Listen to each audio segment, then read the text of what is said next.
Presiden tinjau langsung perbaikan jalan Lembah Anai Sumbar.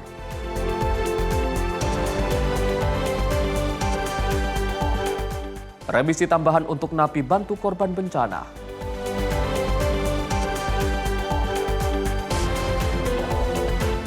Usaha desa beternak puyuh petelur minim modal.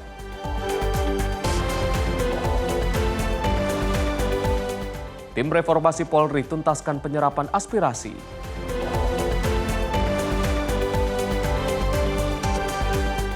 OJK Ekraf Infinity Hackathon dorong sektor Ekraf.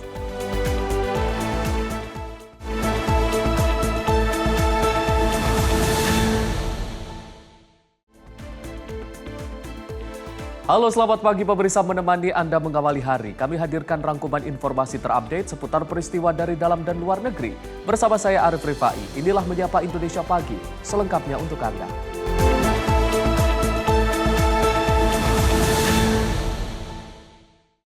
Pemirsa, Kementerian Keuangan terus mematangkan strategi fiskal untuk mendongkrak pertumbuhan ekonomi nasional. Salah satu fokus utama adalah memberikan relaksasi pada proses pencairan dana ke daerah dan penyesuaian kebijakan pajak.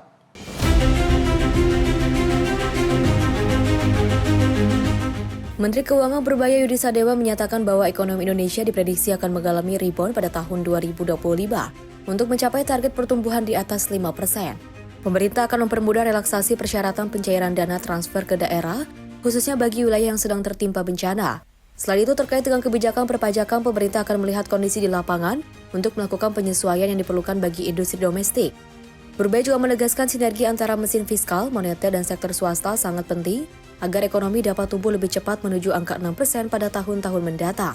Kondisi ekonomi 2025 keseluruhan rebound, saya bilang gitu. Kenapa? Sebelumnya kan melambat, kita hampir jatuh ekonominya ke tempat yang dalam sekali, tapi dengan perbaikan kebijakan, ya satu kata rebound. Untuk 2026 Pak, continue to accelerate, jadi akan semakin cepat. Kita akan jalankan mesin fiskal, mesin moneter, mesin tadi iklim investasi. Kita dengan Bank Sentral sudah semakin dekat koordinasinya, dan saya pikir kebijakannya akan semakin selaras. Jadi ruang untuk mesin fiskal, moneter, private sector, government sector untuk tumbuh bareng itu semakin terbuka lebar. Optimis.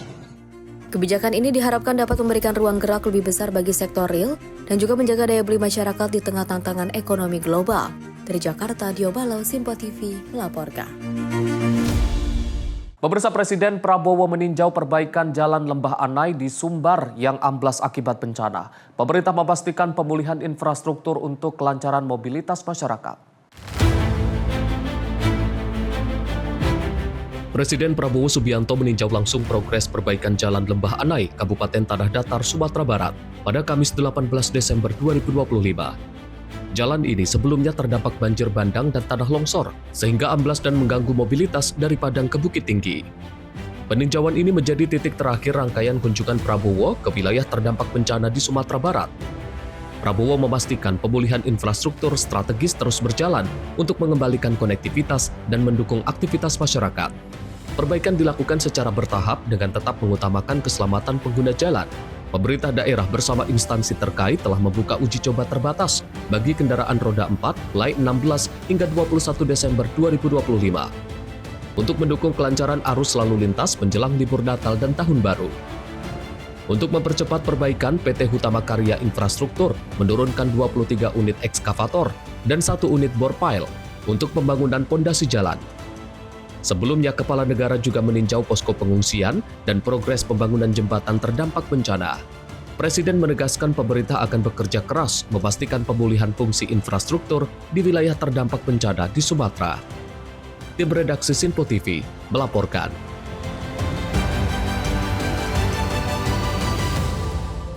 Menjelang periode Natal dan Tahun Baru 2026, Menteri ESDM Bahlil Lahadalia memastikan pasokan nasional BBM, LPG, listrik serta antisipasi bencana geologi dalam kondisi aman. Bahlil menyebut stok BBM nasional berada di atas rata-rata dan siap menjamin kelancaran kebutuhan energi selama Nataru. Dalam konferensi pers yang dilaksanakan di Jakarta pada 19 Desember 2025, Menteri ESDM Bahlil Lahadalia memastikan ketersediaan BBM, LPG, dan sektor ketenagalistrikan saat libur Nataru dalam kondisi aman. Dirinya mengungkap ada 4 fokus utama dalam persiapan libur Nataru, yakni ketersediaan BBM, LPG, listrik, hingga antisipasi bencana geologi atau gerakan tanah. Bahlil menjelaskan pasokan nasional BBM aman dan di atas rata-rata. Berdasarkan pemaparan, stok bensin jenis Pertalite aman untuk 19 hari, atau naik menjadi 4,58% dari tahun sebelumnya. Sedangkan untuk bahan bakar bensin jenis Pertamax aman dalam 23 hari, atau naik dari cadangan nasional menjadi 1,45% dari tahun sebelumnya. Selain itu, bensin RON 95 aman di atas 30 hari atau naik menjadi 9,50%. Bahlil mengatakan bahwa kenaikan pasokan bensin nasional bisa terjadi berkat kerja apik yang dilakukan oleh Pertamina dan PT Amigas untuk mengawal jalannya Nataru. Dengan kenaikan stok BBM yang aman, diharapkan saat Nataru berjalan tidak ada kelangkaan BBM dan berjalan dengan lancar. Di sektor SDM ada 4 poin penting yang menjadi fokus kita. Yang pertama itu adalah ketersediaan BBM, yang kedua ada LPG, listrik, dan antisipasi geologi tanah bergeser. Perlu kami menyampaikan bahwa untuk urusan BBM, bensin dulu ya, Pertalite untuk Iron 90 yang subsidi, alhamdulillah itu di atas cadangan minimum nasional 19 hari. Cadangan minimum kita kurang lebih sekitar 17-18 hari. Ini kita di atas cadangan nasional 19 hari. Kemudian untuk Iron 92 itu di atas 23 hari. Dan RON 95 itu di atas 31 hari. Jadi baik yang minyak bensin subsidi maupun non subsidi, alhamdulillah di atas cadangan nasional. Untuk bensin ini menunjukkan kerja apik dari tim, dalam hal ini Pertamina, BPH Migas maupun dari SDM dalam mengawal. Kita tidak ingin saudara-saudara kita yang menjalankan Natal dan Tahun Baru itu terjadi pertanyaan apakah ada bensin atau tidak. Lebih luas, stok bahan bakar solar dengan turut mengalami kenaikan dan aman dalam 25 hari atau naik 26,70%. Selain itu, bahan bakar aftur aman dalam stok 29 hari atau naik 9,70% di atas rata-rata stok nasional. Tim redaksi Simpo TV melaporkan. Sementara itu, pemirsa, jelang Natal dan Tahun Baru, Dinas Perhubungan Kota Bandung melakukan pemeriksaan armada bus antar kota antar provinsi di Terminal Cicahem, Kota Bandung. Pemeriksaan tersebut sebagai upaya memberikan kenyamanan dan keselamatan penumpang yang memanfaatkan moda transportasi saat libur tersebut.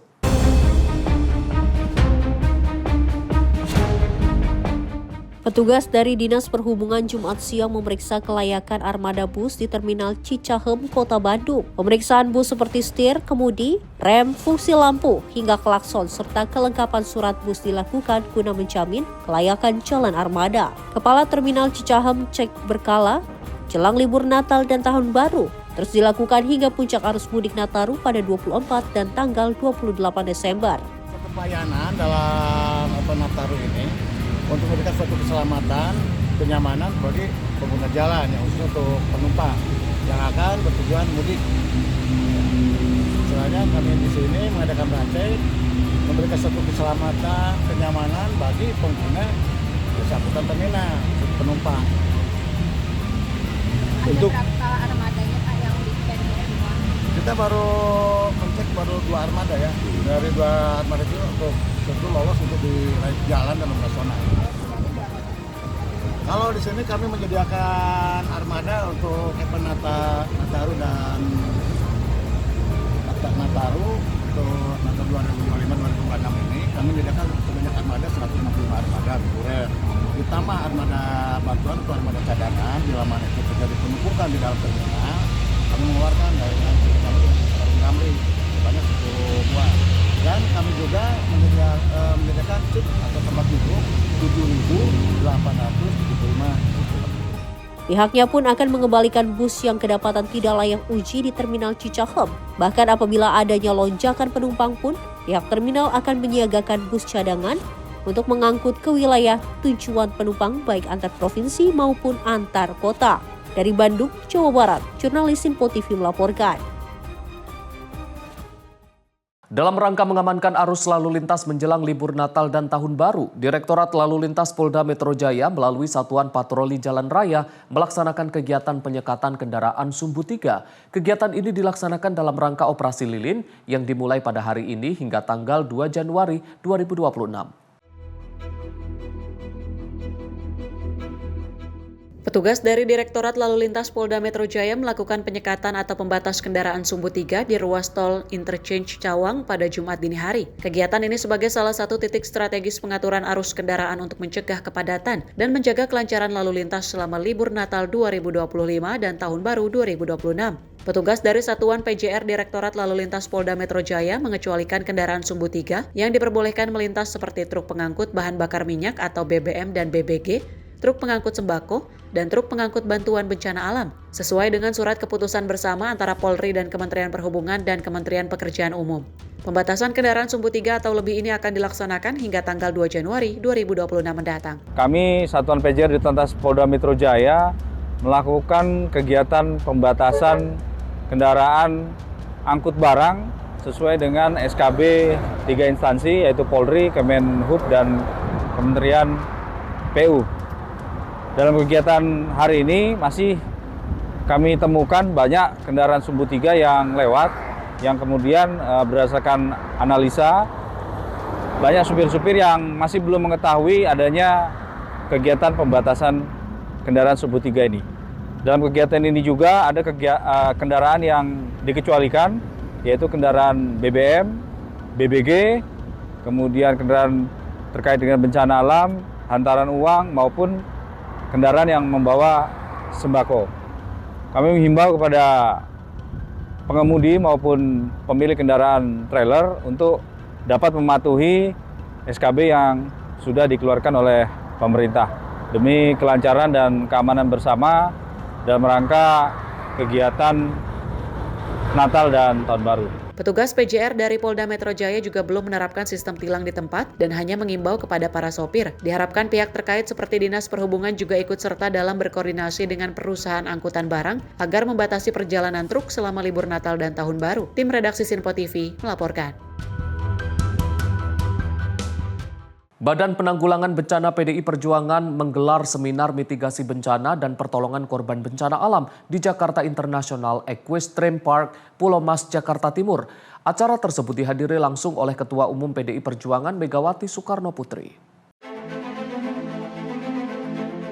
Dalam rangka meningkatkan pemahaman dan kesiapsiagaan masyarakat terhadap resiko bencana, Badan Penanggulangan Bencana atau Baguna DPP PDI Perjuangan Tri Risma hari ini menggelar seminar mitigasi bencana dan pertolongan korban. Kegiatan ini digelar di Jakarta International Equestrian Park, Pulau Mas, Jakarta Timur dan dihadiri kader, relawan, serta berbagai elemen masyarakat. Melalui seminar ini, serta dibekali pengetahuan dasar mitigasi bencana, tahapan evakuasi, serta teknik pertolongan pertama bagi korban bencana. Baguna DPP PDI Perjuangan menegaskan, edukasi dan kesiapsiagaan menjadi kunci utama dalam meminimalisir dampak korban jiwa saat bencana terjadi. Terlihat Ketua Bidang Penanggulangan Bencana DPP PDI Perjuangan Tri Risma Maharini beriringan menggunakan mobil merah bersama anggota Baguna melihat langsung mobil operasional yang digunakan untuk membantu korban bencana Sumatera dan Aceh. Jadi awalnya adalah kita mengapresiasi para pengemudi ambulans yang selama ini mereka tidak ada libur, mereka kerja minggu, bahkan tadi pagi pun ada yang masih mengantar pasien. Jadi kita awalnya begitu, idenya saya dengan Mbak Ning, karena mereka saat mengantar pasien itu kadang butuh darah, mereka harus bantu cari darah ke PMI. Kemudian kalau butuh apa, obat atau butuh asuransi, kalau itu kecelakaan dia yang nguruskan, para sopir ini. Nah, kita ingin mengapresiasi. Nah, kemudian berkembang, Ibu minta kita bisa mengumpulkan selama ini relawan kita banyak bantu di lapangan saat kita bencana. Jadi Baguna maupun tim kesehatan itu banyak bantu saat terjadi bencana maupun kebutuhan-kebutuhan lain. Jadi karena itu kita ingin memberikan apresiasi dengan memberikan penghargaan. Penghargaan kita sudah siapkan lebih dari 2.000 yang kita siapkan di seluruh Indonesia. Nah, kemudian yang kedua, saya pikir mereka kan kita tidak gaji. Dari partai nggak ada gaji. Jadi mereka ngoperasionalkan sendiri ambulans itu. Nah, kemudian saya coba carikan CSR untuk asuransi. Dan alhamdulillah mereka dapat asuransi kesehatan dan asuransi jiwa. Jadi itulah awalnya kegiatan ini. Kemudian Ibu meminta kita untuk membuat seminar tentang bagaimana mitigasi bencana, karena kita tinggal di daerah kawasan seluruh Indonesia hampir semua rawan bencana. Karena itu ya itu harus kenyataan yang kita hadapi, bagaimana kita memitigasi bencana itu sehingga tidak banyak korban. Jadi seperti itu seminar ini, seperti itu kira-kira. Tim redaksi Sinpo TV melaporkan. Kementerian Komunikasi dan Digital menjamin layanan jaringan telekomunikasi tetap stabil selama periode libur Natal dan Tahun Baru kali ini. Komdigi memproyeksikan lalu lintas jaringan di tanah air naik sebesar 30%. Pemerintah menyiapkan siaga Satuan Tugas Kualitas Layanan Telekomunikasi pada periode Nataru 2025-2026 bersama pihak operator seluler di tanah air seperti Telkomsel, Indosat, hingga XL Smartfren.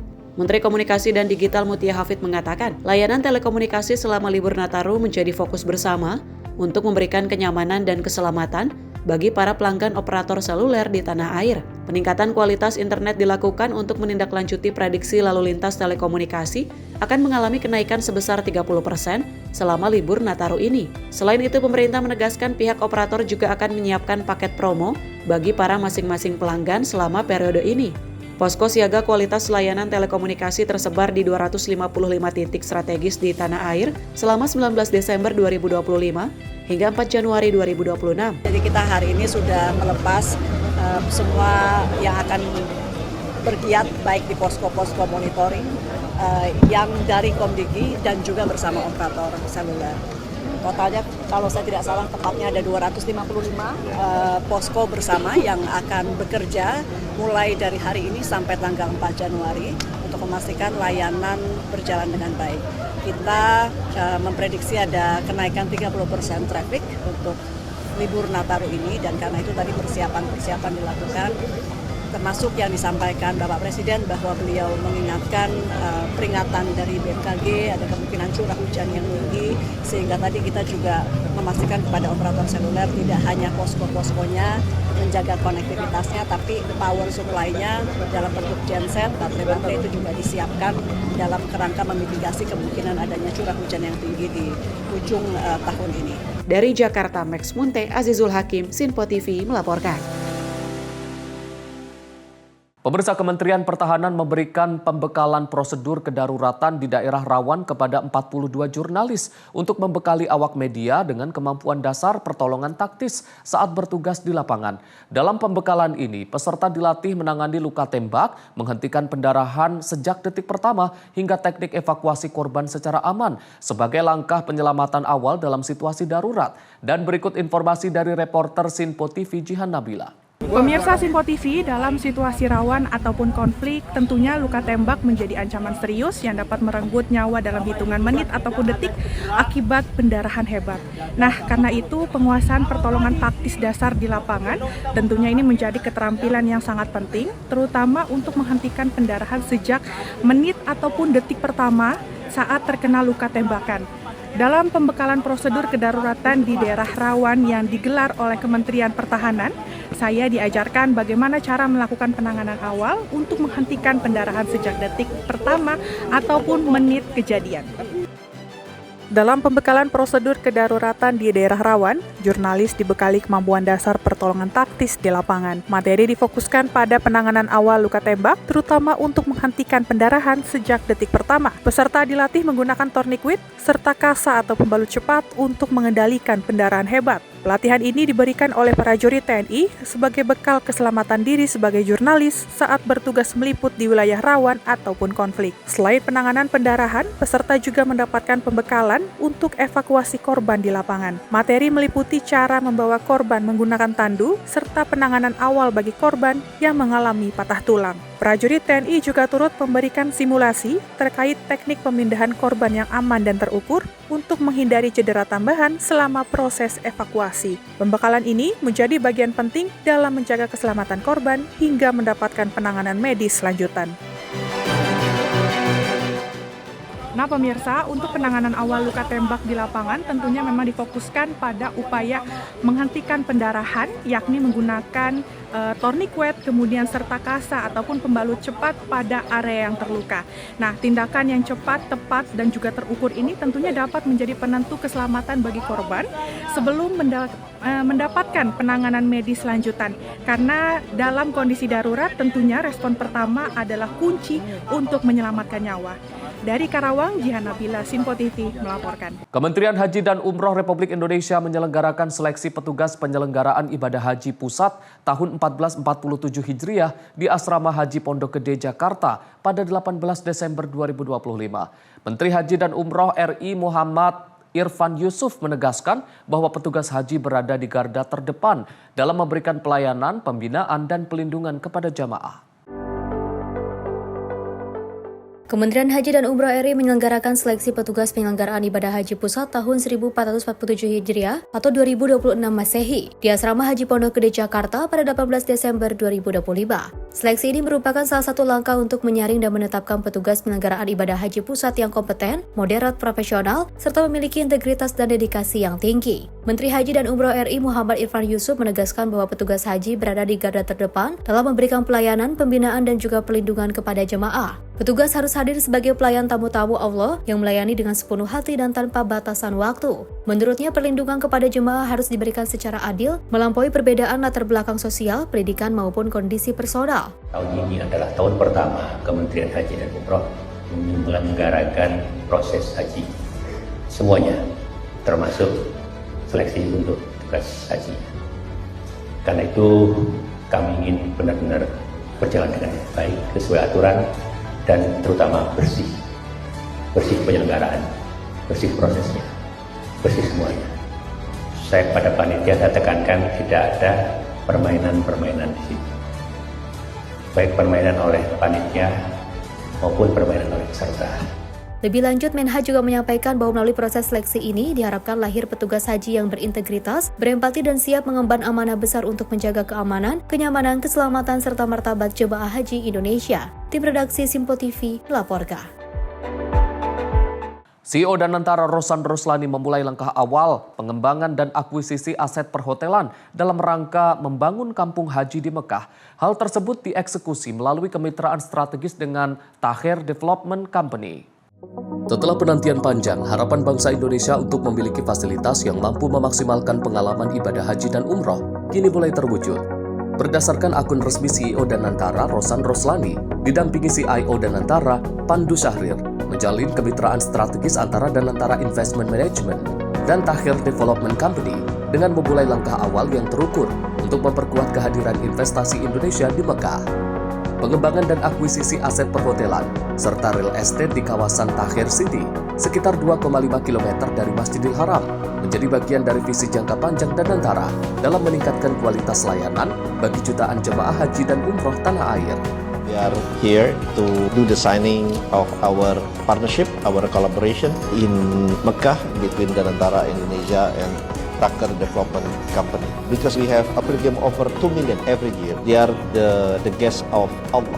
We want to make sure they can do all the Umrah and Hajj in very maximum capacity. The asset under this agreement introducing world-class Indonesian hospitality in full alignment with applicable framework in the kingdom. And hopefully our partnership will grow, provide a strong foundation for a cross-border collaboration, particularly in sector support service for the global. Inisiatif ini menandai awal dari strategi bertahap dan antara dalam menyelaraskan investasi nasional, kepentingan umat, dan dampak berkelanjutan. Tim redaksi Sinpo TV melaporkan. Menjelang libur Natal dan Tahun Baru 2026, Gubernur Banten Andra Soni melakukan inspeksi mendadak ke Pasar Ciruas, Kabupaten Serang. Dalam sidak, Gubernur menemukan harga minyak kita dijual melebihi harga eceran tertinggi atau HET. Kondisi ini dinilai merugikan masyarakat. Aparat penegak hukum diminta segera turun tangan. Gubernur Banten Andra Soni bersama jajaran pemerintah Provinsi Banten melakukan inspeksi mendadak ke Pasar Ciruas, Kabupaten Serang, Banten. Sidak ini dilakukan untuk memastikan stabilitas harga kebutuhan pokok menjelang libur Natal dan Tahun Baru. Dalam kunjungannya, Gubernur mendapati minyak kita minyak goreng bersubsidi pemerintah dijual di atas harga eceran tertinggi. Minyak kita yang seharusnya dibanderol Rp15.700 per kilogram, justru dijual pedagang dengan harga mencapai Rp19.000 per kilogram. Padahal minyak kita merupakan produk subsidi pemerintah yang ditujukan untuk membantu masyarakat mendapatkan minyak goreng dengan harga terjangkau. Kenaikan harga ini pun dikeluhkan warga, terlebih harga minyak goreng merek lain relatif stabil. Selain minyak kita, Gubernur Banten juga menemukan harga daging ayam potong dan telur masih tergolong tinggi. Sementara itu, harga beras, ikan, dan cabai terpantau relatif stabil dan masih dalam batas wajar. Menanggapi temuan tersebut, Andra Soni meminta aparat penegak hukum untuk segera mengusut penyebab naiknya harga minyak kita di pasaran. Ia juga menegur pihak terkait termasuk Bulog agar pengawasan distribusi dan harga pangan bersubsidi diperketat. Dari sisi beras, alhamdulillah harga terjaga masih stabil, ya Pak ya. Kemudian ada beberapa komoditas di sini, salah satunya adalah minyak kita. Minyak kita ini, dan tadi saya ada koordinasi sama Pak dari Kabar Eskrim juga dan Bulog. Kita tindak lanjut ya Pak. Iya Pak.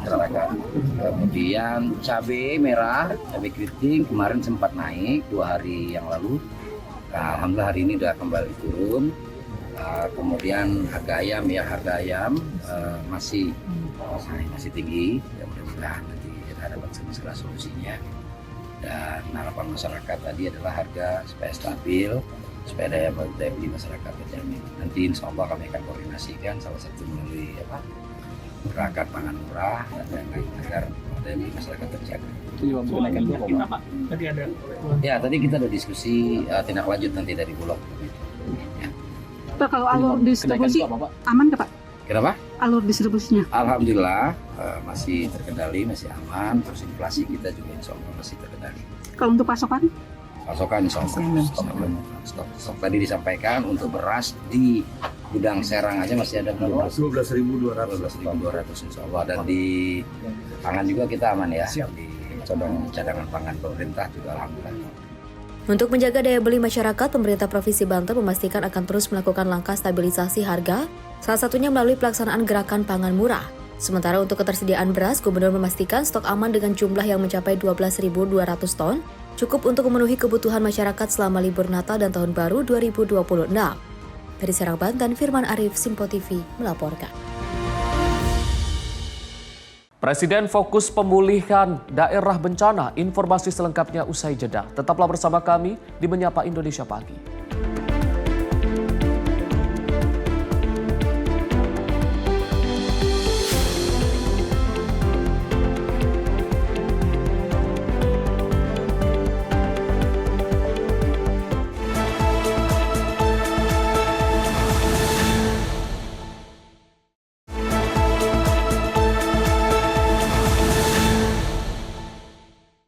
Selamat pagi pemirsa, Anda kembali menyaksikan Menyapa Indonesia Pagi.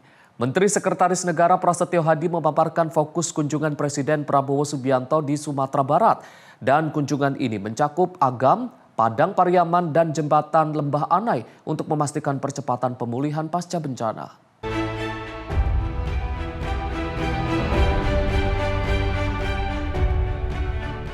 Presiden Prabowo Subianto kembali mengunjungi Sumatera Barat untuk memastikan percepatan bantuan bagi masyarakat terdampak bencana dimulai di posko pengungsi SD 5 Kayu Pasak, Palembayan, Kabupaten Agam pada Kamis 18 Desember 2025.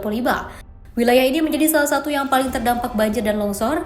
Setelah meninjau Palembayan, Presiden Prabowo juga dijadwalkan melanjutkan kunjungan ke Kayu Tanam, Kabupaten Padang Pariaman, serta dilakukan perjalanan menuju ke Lembah Anai.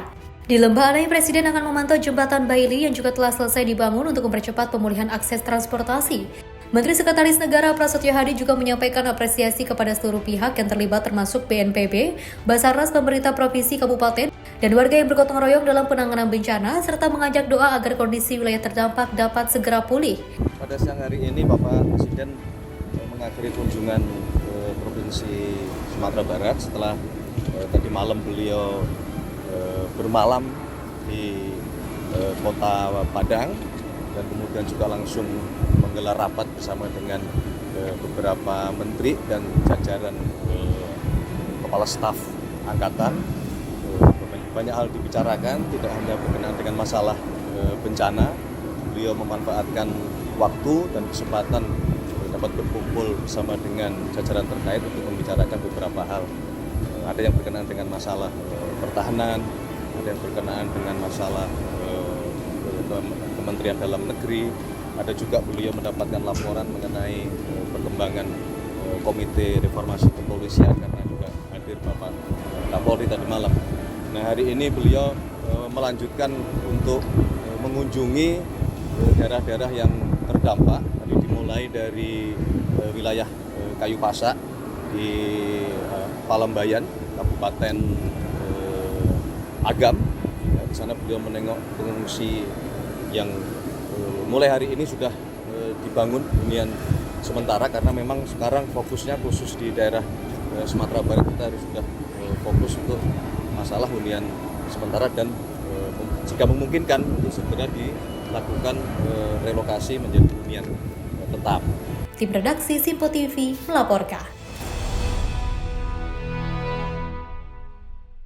Kementerian Haji dan Umroh Republik Indonesia menyelenggarakan seleksi petugas penyelenggaraan ibadah haji pusat tahun 1447 Hijriah di Asrama Haji Pondok Gede, Jakarta pada 18 Desember 2025. Menteri Haji dan Umroh Republik Indonesia Muhammad Irfan Yusuf menegaskan bahwa petugas haji berada di garda terdepan dalam memberikan pelayanan, pembinaan, dan pelindungan kepada jamaah. Kementerian Haji dan Umroh RI menyelenggarakan seleksi petugas penyelenggaraan ibadah haji pusat tahun 1447 Hijriah atau 2026 Masehi di Asrama Haji Pondok Gede, Jakarta pada 18 Desember 2025.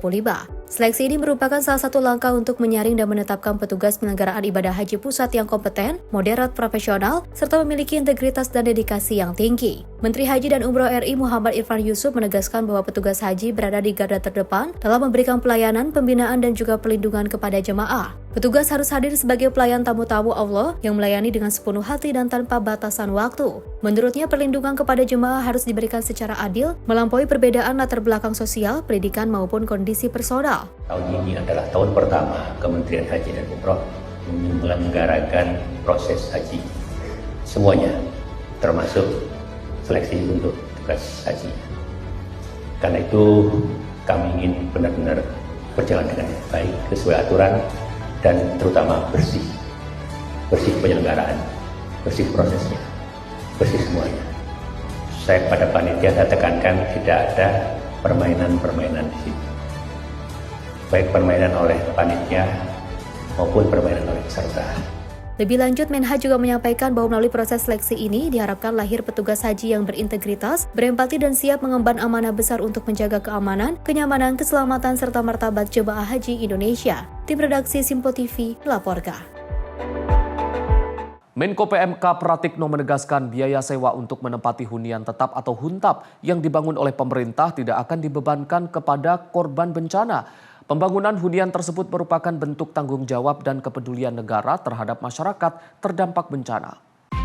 Advertisement Menko PMK Pratikno menyampaikan hunian tetap yang disediakan pemerintah sepenuhnya ditujukan untuk membantu pemulihan kehidupan warga. Pembangunan hunian merupakan bagian dari respon tanggap darurat pemerintah. Pemerintah akan langsung membangun hunian tetap, tetapi apabila terdapat kendala teknis maupun kondisi lapangan, pemerintah terlebih dahulu menyediakan hunian sementara atau huntara. Proses pembangunan huntara telah memasuki tahap pendataan penerima manfaat, menyiapkan lahan, serta konstruksi awal. Proses ini dilakukan melalui kerjasama lintas sektor termasuk dukungan dari TNI dan Polri. Pratikno menambahkan, pembangunan huntara dan huntap saat ini masih terus berlangsung di sejumlah daerah, baik di wilayah yang berstatus transisi darurat maupun di daerah dengan status perpanjangan tanggap darurat. hunian sementara dan hunian tetap telah mulai di berbagai lokasi dengan proses pendataan penerimaan manfaat, penyiapan lahan, konstruksi awal dari kerjasama berbagai pihak, kementerian terkait, TNI, Polri, semuanya bekerja sama. Di Aceh, progres penanganan hunian juga terus berjalan. Lok Sumawe sudah ditetapkan langsung ke skema Huntap. Kabupaten Pidi sudah membangun beberapa unit huntara dengan target secepatnya selesai. Jadi Bapak Ibu sekalian, semua kabupaten kota juga dilakukan percepatan untuk. Tim redaksi Simpo TV melaporkan. Sementara itu, Panglima TNI Jenderal TNI Agus Subianto akan menambah jumlah personel TNI untuk memperkuat tahap rekonstruksi dan rehabilitasi penanganan bencana di wilayah Sumatera. Penambahan personel ini dilakukan guna mempercepat pemulihan infrastruktur, layanan kesehatan hingga kehidupan sosial masyarakat terdampak.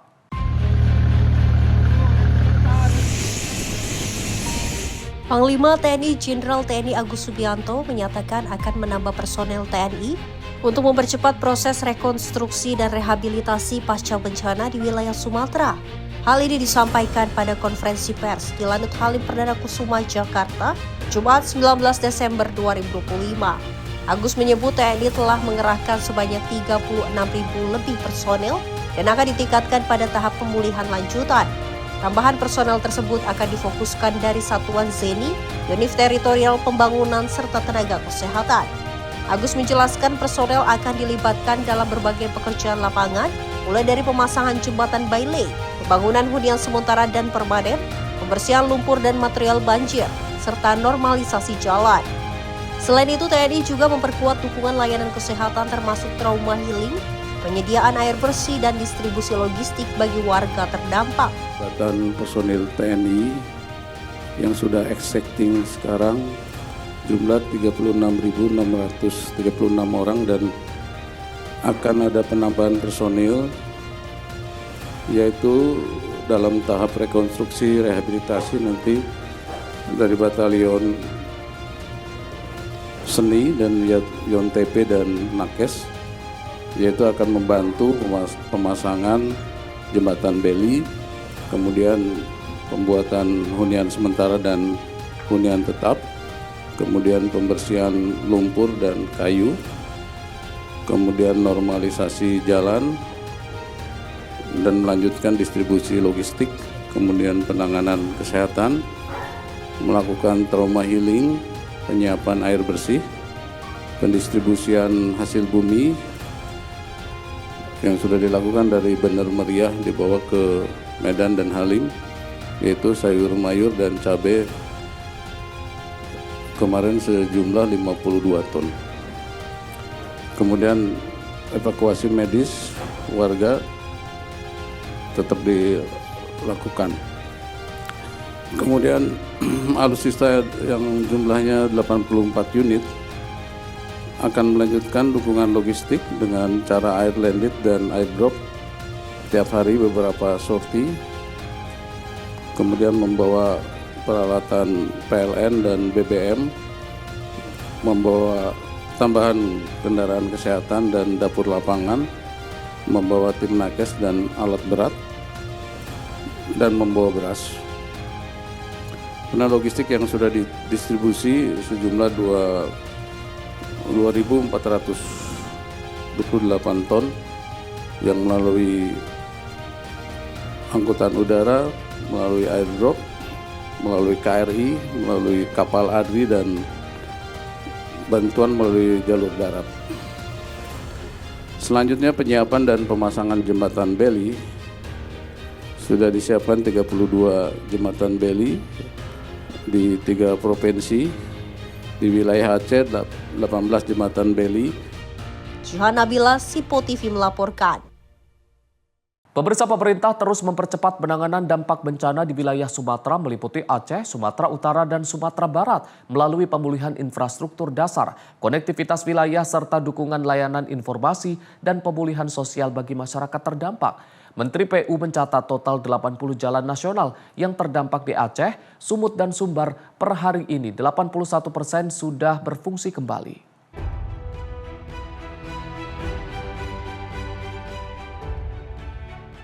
Menteri PU Dodi Hanggodo menyampaikan terdapat total 33 jembatan nasional yang terdampak. Saat ini sebanyak 19 jembatan telah kembali berfungsi. Ada 38 jalan nasional di Aceh yang terdampak bencana. Dari jumlah tersebut, 36 diantaranya telah dibuka terbatas atau fungsional.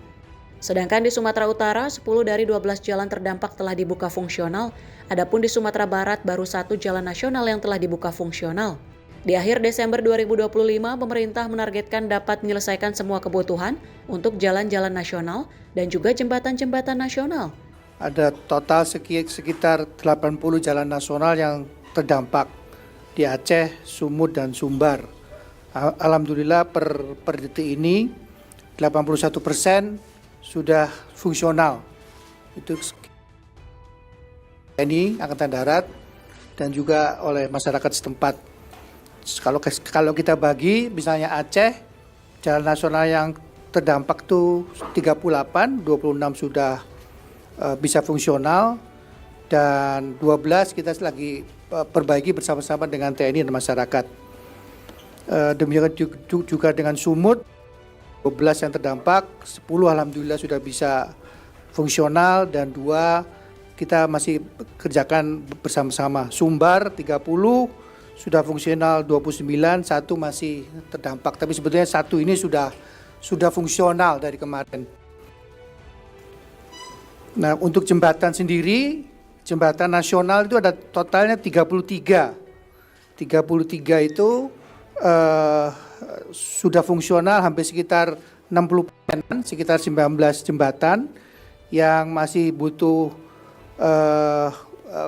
pengerjaan ada sekitar 15-an, itu nanti kita akan bekerja bersama-sama dengan TNI juga. Dalam mendukung percepatan pemulihan, Kementerian PU telah menurunkan sekitar 1.330 personil di 3 provinsi, didukung 572 unit alat berat, serta ribuan material konstruksi. Upaya pemulihan juga mencakup sektor air bersih melalui percepatan pemulihan sistem penyediaan air minum di wilayah yang aksesnya telah terbuka. Tim redaksi Sinpo TV melaporkan. Kita beralih ke informasi kriminal. Pemirsa, 2 pelaku penusukan terhadap sopir truk asal Lampung yang tewas di Simpang Lampu Merah, Macan Lindungan, Palembang akhirnya berhasil diringkus aparat kepolisian. Keduanya ditangkap tim gabungan unit Pidum Satreskrim Polrestabes Palembang bersama unit 4 Subdit 3 Jatanras dan Ditreskrimum Polda Sumsel setelah buron sejak peristiwa penusukan terjadi pada 24 November 2025. Kedua tersangka pelaku penusukan sopir truk di Simpang Lampu Merah, Macan Lindungan, Palembang ini diamankan di lokasi berbeda. Pelaku Dede Irawan ditangkap di Kabupaten Musirawas, sementara pelaku Yogi yang mengambil kartu tol milik korban diamankan di Kota Palembang. Keduanya kini menjalani pemeriksaan intensif di Polrestabes Palembang. Kasubdit Penmas Bithumas Polda Sumsel, Kompol Iputu Suryawan membenarkan penangkapan kedua pelaku di 2 lokasi berbeda. Baik, dapat kami jelaskan ya, update terakhir informasi penangkapan terkait dengan tindak pidana penganiayaan yang mengakibatkan meninggal dunia di Macan Lindungan itu telah berhasil diamankan oleh Satreskrim Polrestabes Palembang. 7 orang pelaku berinisial D dan berinisial Y, yang mana peran dari inisial D yaitu pada saat kejadian itu melakukan penusukan terhadap korban. Kemudian inisial Y itu ada perannya yaitu pada saat kejadian ketika korban hendak memberi uang 2.000 tidak terima, kemudian si Y ini mengambil kartu e-tol daripada korban. Demikian. Peristiwa berdarah itu terjadi di Jalan Soekarno-Hatta, tepatnya di Simpang 4 Lampu Merah, Macan Lindungan. Saat kejadian, korban tengah mengemudikan truk bersama dengan kernetnya dari arah jembatan Musi 2 menuju pusat kota Palembang.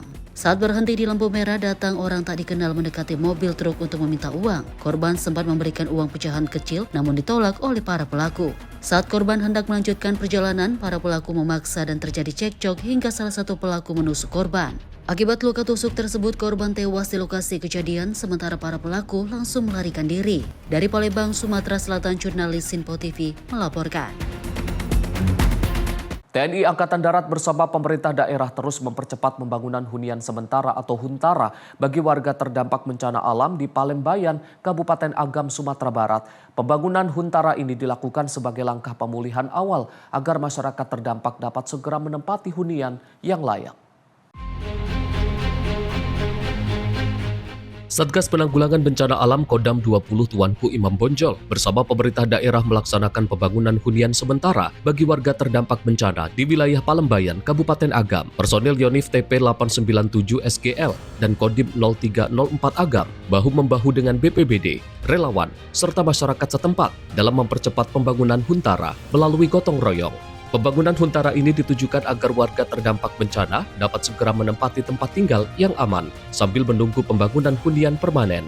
Kapendam 20 Tuanku Imam Bonjol, Letkol Kavaleri Taufik menyampaikan bahwa keterlibatan TNI AD merupakan bentuk komitmen dalam membantu masyarakat pada masa darurat dan pasca bencana. Kehadiran prajurit TNI di tengah warga diharapkan mampu memberikan rasa aman sekaligus mempercepat pemulihan kehidupan sosial dan ekonomi masyarakat. Jihan Nabila, Sinpo TV, melaporkan. Kita beralih ke informasi lain, pemirsa. Wali Kota Serang Budi Rustandi bergerak cepat merespon potensi bencana hidrometeorologi di wilayahnya. Wali Kota Serang mendapati adanya penyempitan aliran sungai yang disebabkan oleh ulah oknum warga. Menindaklanjuti instruksi Gubernur Banten, Budi Rustandi rela hujan-hujanan meninjau sejumlah titik rawan banjir pada hari Kamis 18 Desember 2025. Tanpa pengawalan ketat, Budi menyisir lokasi-lokasi krusial, mulai dari hilir sungai dekat Vihara, Avalokitasvara, Tanggul Jaya Kasemen. Kemudian Wali Kota Serang Budi Rustandi juga meninjau perumahan Grand Sutera hingga kawasan RSUD Kota Serang.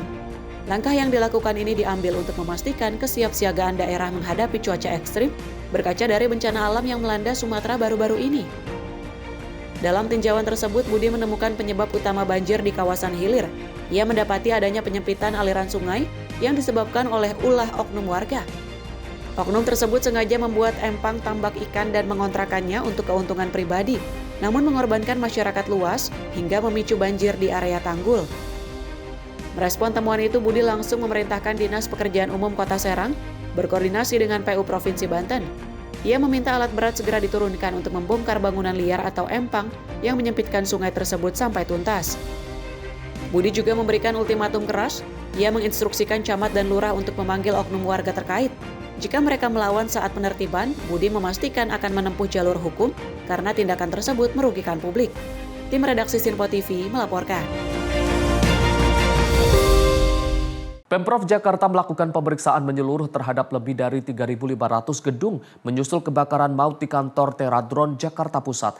Dari hasil pemeriksaan tersebut, sebanyak 10 gedung dinilai tidak memenuhi kelengkapan perizinan maupun persyaratan teknis bangunan. Terhadap gedung-gedung yang tak memenuhi kelengkapan perizinan, Pemprov Jakarta langsung menjatuhkan surat peringatan pertama. Menurut Pramono, 10 gedung tersebut tidak mampu menunjukkan dokumen perizinan secara lengkap, termasuk izin dari Dinas Cipta Karya, Tata Ruang, dan Pertanahan, Dinas Penanggulangan Kebakaran dan Penyelamatan, hingga instansi terkait lainnya. Pramono menjelaskan pemeriksaan besar-besaran ini merupakan tindak lanjut langsung dari kebakaran di kawasan Jalan Letjen Suprapto yang menelan korban jiwa dalam jumlah besar. Pemerintah daerah tidak ingin tragedi serupa kembali terulang, terutama di gedung-gedung yang berkembang tanpa pengawasan ketat. Selain pemberian SP1, Pemprov Jakarta juga tengah menyiapkan regulasi yang lebih kuat agar dapat mengambil tindakan tegas terhadap bangunan bermasalah, termasuk kemungkinan pembongkaran. Kita itu baru aware, baru bangkit ketika sudah kejadian. Peristiwa yang terjadi di Teradron ini harusnya menjadi introspeksi buat kita. Maka untuk itu terutama PTSP, tolong yang begini secara periodik juga dicek terhadap hal-hal yang mendasar, yaitu yang berkaitan dengan hidran, alat pemadam kebakaran utama, supaya gedung-gedung itu ada persiapan. Saya lihat kemarin ke kiri kanan ini kan gedung lama, ada satu-satunya gedung tumbuh yang 6 lantai itu, dan tumbuhnya itu semuanya dengan kaca, pasti tidak dipikirkan secara enak. Yang seperti ini kita harus mengantisipasi. Jadi kalau ada gedung-gedung tumbuh harus dilakukan pengecekan. Setiap tahun kita keluarkan aja peringatan kepada seluruh building yang ada di Jakarta, hal yang berkaitan dengan pencegahan preventif untuk hal ini. Ia menegaskan langkah tegas ini diambil semata-mata untuk melindungi keselamatan masyarakat dan mencegah terulangnya musibah besar pada masa mendatang. Tak hanya itu, Pramono mengatakan ke depannya Pemprov DKI juga akan menyiapkan aturan baru, baik dalam bentuk peraturan gubernur maupun peraturan daerah, guna memperketat penertiban bangunan di Jakarta, khususnya yang tidak memenuhi standar keselamatan dan perizinan. Tim redaksi Sinpo TV melaporkan. Menteri Perhubungan Dudi Purwagandi memprediksi pergerakan perjalanan masyarakat pada momen Natal dan Tahun Baru 2025-2026 mengalami peningkatan sebesar 2,7% dengan total 119,5 juta orang. Mengantisipasi adanya kendala selama perjalanan, Menhub telah melakukan mitigasi bersama stakeholder terkait dengan menyiapkan peralatan dan sumber daya manusia yang ditempatkan di titik-titik rawan bencana. Apel gelar pasukan posko Natal dan Tahun Baru 2025-2026 PT Kereta Api Indonesia di Stasiun Gambir, Jakarta Pusat dipimpin langsung Menteri Perhubungan Dudi Purwagandi Kamis malam tadi. Apel demi menjaga kelancaran mobilitas nasional di tengah peningkatan perjalanan ini untuk memastikan kesiapan petugas gabungan, baik KAI, petugas kepolisian maupun TNI. Untuk momen Nataru kali ini, Menhub Dudi Purwagandi memprediksi pergerakan perjalanan masyarakat mengalami peningkatan sebesar 2,7% ketimbang tahun lalu, dengan jumlah mencapai 119,5 juta orang. Mengantisipasi adanya kendala selama perjalanan, Menhub telah melakukan mitigasi bersama stakeholder terkait dengan menyiapkan peralatan dan sumber daya manusia yang ditempatkan di titik-titik rawan bencana. Menhub berharap posko-posko Nataru yang telah disiapkan bisa memberikan pelayanan terbaik kepada masyarakat. Kalau untuk perjalanan secara keseluruhan ada peningkatan sebesar 2,7% dibandingkan tahun lalu. Perjalanan kali ini pergerakan secara keseluruhan diperkirakan sebesar 119,5 juta orang pergerakan. Untuk kereta api nanti secara detail akan disampaikan oleh Dirut KAI, namun harapannya bahwa kita bisa melayani seluruh masyarakat. Dari jumlah tersebut memang ada yang merayakan Natal saja, ada yang merayakan Tahun Baru saja, ada yang merayakan Natal dan Tahun Baru. Ini kita coba untuk mengidentifikasi setiap event, baik yang Natal maupun Tahun Baru.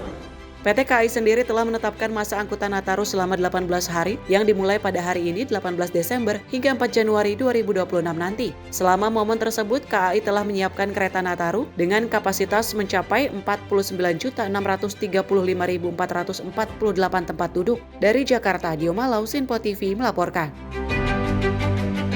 Kapal feri angkut ratusan pemudik Nataru mati mesin di tengah laut. Informasi selengkapnya usai jeda. Tetaplah bersama kami di Menyapa Indonesia Pagi.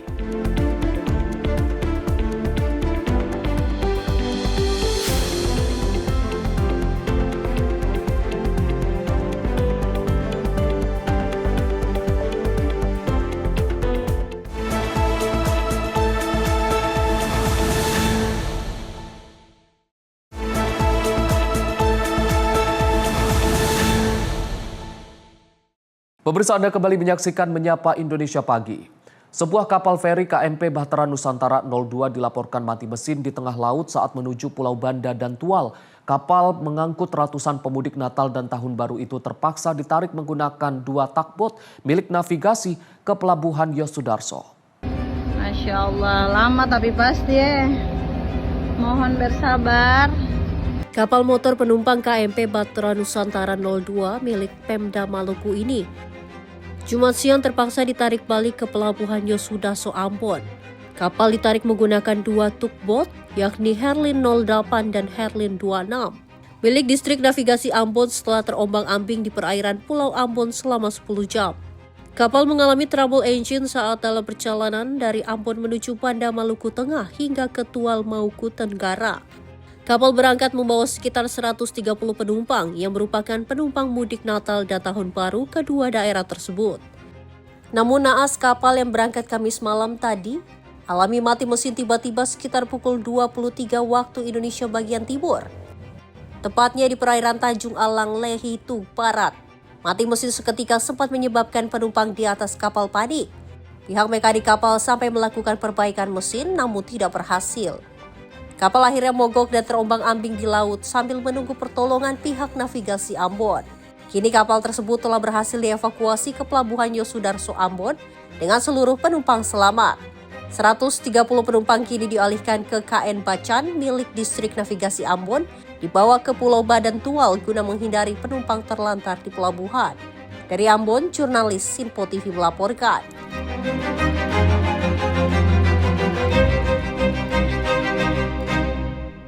Pemirsa, 2 pelaku penusukan terhadap sopir truk asal Lampung yang tewas di simpang lampu merah Macan Lindungan Palembang akhirnya berhasil diringkus aparat kepolisian.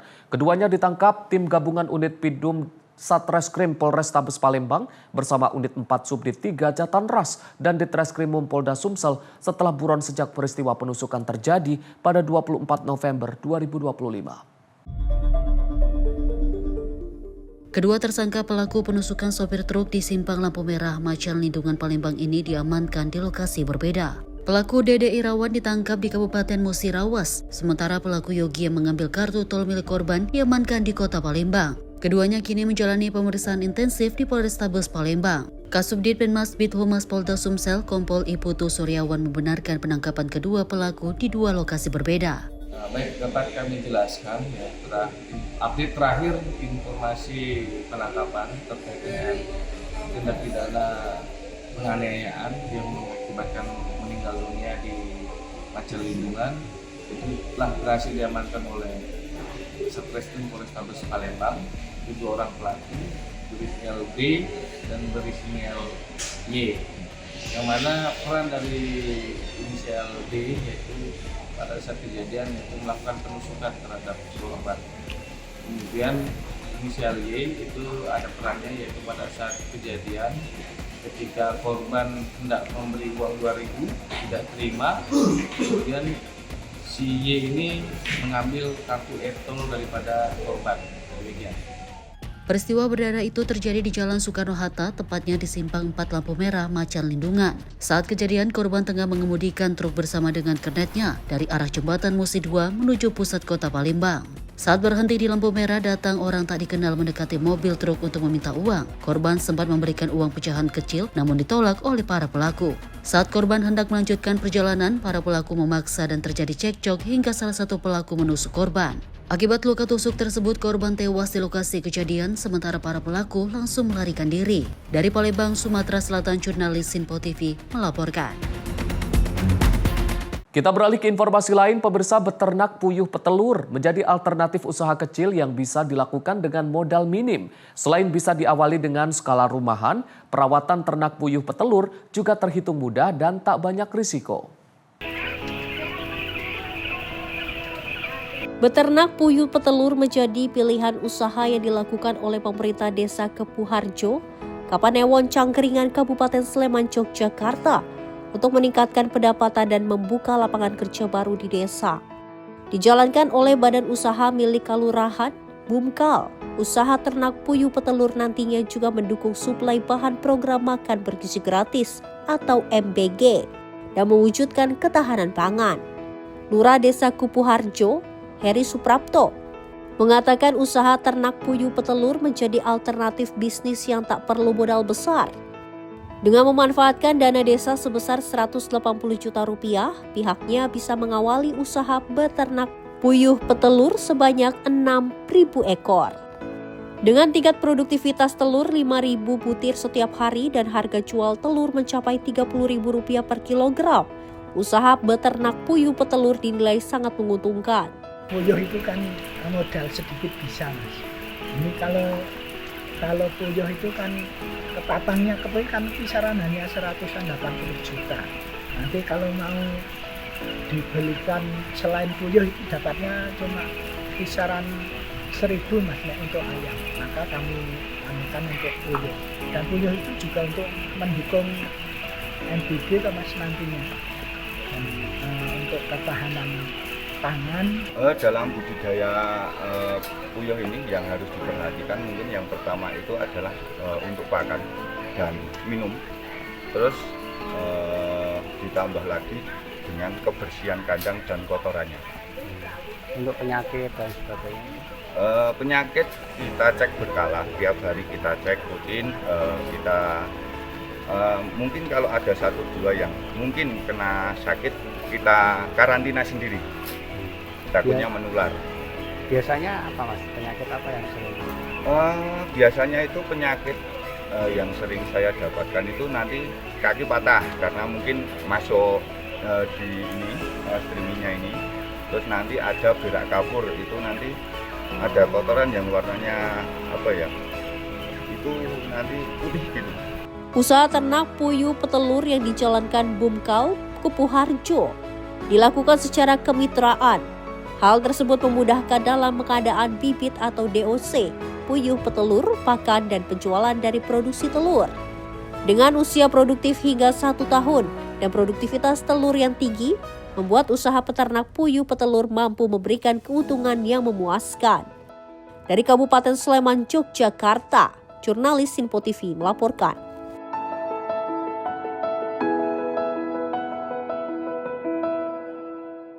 Kita beralih ke informasi peristiwa pemirsa bermain bola saat hujan. Bocah berusia 7 tahun di Kompleks Perumahan Alam Asri, Kabupaten Kuningan, Jawa Barat, terseret arus gorong-gorong sejauh 6 km.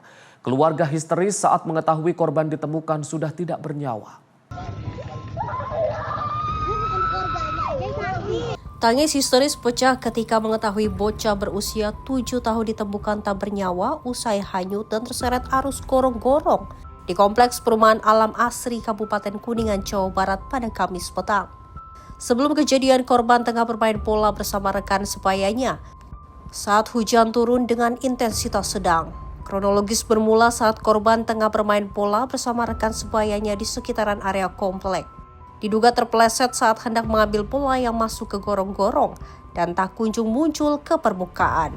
Rekan korban sempat mencoba menolongnya, namun upaya gagal lantaran aliran air di gorong-gorong tersebut deras. Korban pun terseret arus dan mereka pun bergegas melaporkannya ke warga setempat. Warga bersama tim dari BPBD Kuningan langsung melakukan pencarian dengan menyisir aliran gorong-gorong. Anak-anak lagi main di selokannya. Pas tadi ada satu anak yang masuk ke selokan, masuk ke gorong-gorong bawah yang di bawah jalan. Terus ada anak kecil yang ngasih tahu, katanya ada anak kecil masuk ke gorong-gorong itu. Nah baru tadi saya langsung hubungin pihak security, biar ini sama langsung ngasih tahu ke BPBD. Terus tadi udah ditelusuri juga sampai sini, udah ketemu. Sekarang lagi proses ini lagi. Masih proses korban itu lagi apa? Awalnya lagi main, hujan-hujanan. Ya, cuman main di dekat selokan. Selokannya memang kecil tapi cuma airnya deras. Setelah dilakukannya penyisiran sepanjang aliran gorong-gorong, korban berhasil ditemukan 6 km dari awal titik kejadian dengan kondisi sudah tidak bernyawa. Kita menyisir aliran gorong-gorong beserta warga sekitar, masyarakat, dan semua pihak terkait sampai ke desa Padarek, dan tadi ditemukan oleh staf kami Rian pada saat mengevakuasi dan dibantu oleh warga yang sedang di sawah. BPBD menghimbau agar masyarakat lebih waspada terhadap cuaca ekstrim yang tengah terjadi. Dari Kuningan, Jawa Barat, jurnalis Sinpo TV melaporkan.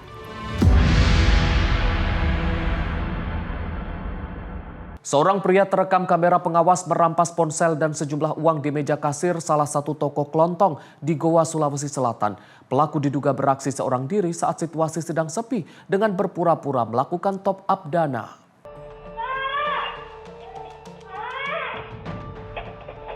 Rekaman kamera pengawas atau CCTV ini memperlihatkan aksi seorang pria melakukan pencurian disertai kekerasan di salah satu toko kelontong di Jalan Porosboka, Kecamatan Bajeng, Kabupaten Goa, Sulawesi Selatan. Pelaku yang diduga beraksi seorang diri dengan mengendarai sepeda motor masuk ke dalam toko dan berpura-pura melakukan top up atau pengisian rekening dana. Namun saat penjaga toko menyampaikan tidak menerima layanan top up, pelaku langsung merampas HP di tangan korban dan mencuri sejumlah uang ratusan ribu rupiah di meja kasir. Peristiwa pencurian disertai kekerasan terjadi saat kondisi toko sedang sepi. Petugas kepolisian dari unit Rasmob dan Satuan Intelkam Polres Goa yang menerima laporan langsung ke lokasi dan melihat rekaman CCTV untuk memudahkan proses penyelidikan. Menurut korban, pelaku datang seorang diri dengan berpura-pura melakukan top up dana. Tiba-tiba datang dari sini, bilang muka top up dana, bilang tidak ada. Uangnya aku kasih turun HP ku, langsung mau tarik, baru pas di situ dulu, mami lompat kak, kan panggil. Apa saja yang diambil itu? Buat di laci sama yang kayak pisaunya bosku yang di laci. Polisi kini telah menyelidiki ciri-ciri pelaku melalui rekaman CCTV dan meminta keterangan penjaga toko. Tindak pidana pencurian dengan kekerasan dapat kami sampaikan bahwa Adapun modus operandi yang dilakukan oleh pelaku yaitu pelaku mendatangi, kebetulan di TKP itu adalah toko sembako atau toko kelontongan, mendatangi toko tersebut dan menyampaikan kepada pemilik toko yang berjaga pada saat itu bahwa pelaku akan top up dana. Kemudian pada saat korban mengambil handphone di toko untuk men-top up aplikasi Dana, pelaku secara cepat langsung mengambil secara paksa dan disertai dengan tindakan kekerasan terhadap korban. Korban yang saat itu adalah perempuan, tidak mampu melindungi handphonenya, dan handphonenya berhasil diambil oleh pelaku dengan menggunakan tindakan atau perbuatan kekerasan. Ada uang yang diambil oleh pelaku, namun oleh korban belum mengetahui secara pasti total uang yang diambil oleh pelaku, di mana uang itu terletak di laci toko tersebut. Pelaku yang keterangan daripada korban dan CCTV yang kami pelajari, pelaku seorang diri. Hingga kini polisi masih mengejar pelaku pencurian disertai kekerasan yang ciri-cirinya telah diketahui. Petugas pun mengimbau kepada pemilik toko agar tetap waspada dengan pelaku kejahatan saat membuka toko hingga larut malam. Dari Kabupaten Goa, Sulawesi Selatan, jurnalis Info TV melaporkan.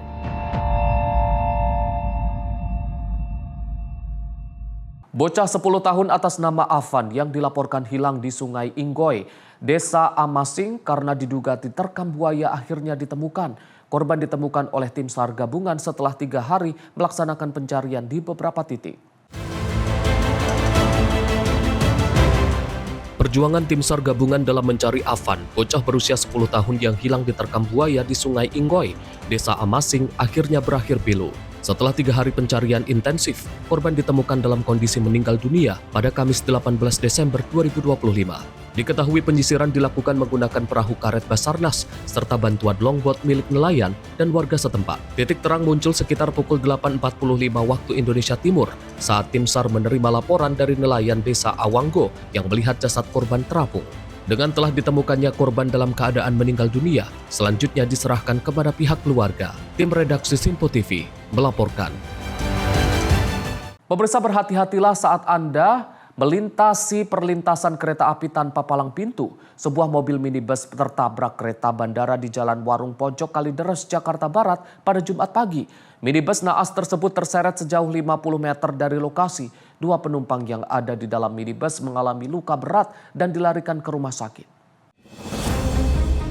Sebuah mobil minibus tertabrak kereta bandara di perlintasan tanpa palang pintu di Jalan Warung Pojok Kalideres, Jakarta Barat, Jumat pagi. Kejadian ini berawal dari mobil minibus berplat nomor B1926 VZK melaju dari arah Polres Tangerang menuju Kalideres, Jakarta Barat. Setibanya di perlintasan kereta tanpa palang pintu di Jalan Warung Pojok, Jakarta Barat, melaju kereta bandara arah Tangerang menuju Jakarta. 2 penumpang yang ada di dalam mobil mengalami luka yang cukup berat, sedangkan mobil naas tersebut ringsek pada bagian kiri. Kedua penumpang dilarikan ke rumah sakit terdekat. Akibat kecelakaan ini, perjalanan kereta komuter lain dan kereta bandara sempat terganggu. Kasus kecelakaan ini selanjutnya ditangani Unit Laka Lantas Jakarta Barat untuk penyidikan. Ya, jadi gini, ini kereta bandara ya. Kalau kereta bandara kan tidak berhenti di stasiun-stasiun manapun kecuali Manggarai. Ini kalau biasanya, jadi mobil dari arah Polres itu pelang sudah ditutup. Cuman emang dari Polres tidak terlihat. Dia nanjak saja. Padahal sudah dikasih tahu. Ya udah, karena kereta bandara tidak berhenti, antem lah dari belakang. Ini mobil dari arah mana? Dari arah Polres mau ke Warung Pojok. Warung Pojok dari arah Tangerang ya? Dari Tangerang mau ke Jakarta. Ada pas saat kejadian ada penumpangnya nggak sih Bang? Ada penumpangnya 1 wanita. Alhamdulillah selamat. Nah supirnya juga selamat, cuma dalam keadaan kritis. Luka-luka semua? Luka-luka. Kebanyakan luka di mana? Di kepala, di wajah, pada sobek mukanya dah, kepalanya pada berdarah, semua bocor. Ini terseret berapa meter? Sekitaran 50 meter. 50 meter? Ya, 50 meter. Tim kontributor Simpo TV melaporkan. Kita beralih ke informasi lainnya, pemirsa. Jembatan Beile Tepin Redep di Kabupaten Biren, Aceh berhasil rampung 100%. Rampungnya jembatan darurat ini kembali memulihkan akses jalan nasional penghubung Biren dan Lok Sumawe yang sempat terputus akibat banjir bandang dan longsor.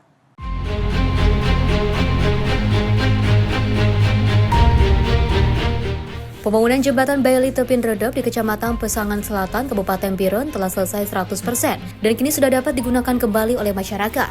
Jembatan darurat ini dibangun melalui sinergi Kodam Iskandar Muda bersama dengan Kementerian Pekerjaan Umum. Proses pembangunan dilaksanakan oleh prajurit Yonzipur 16 3 Anoraga di bawah pimpinan Letzat CZI Reza. Jembatan Bailey Tepin Redep memiliki panjang sekitar 39 meter dan dirancang mampu menahan beban hingga 20 ton. Pembangunan jembatan dilaksanakan selama 16 hari kerja terhitung sejak 2 Desember hingga 18 Desember 2025. Diselesaikan sesuai dengan standar keselamatan dan kelayakan fungsi. Rampungnya jembatan ini menjadi langkah penting dalam pemulihan infrastruktur pasca bencana, mengingat arus Biren Lok Semawe dan juga merupakan jalur nasional strategis.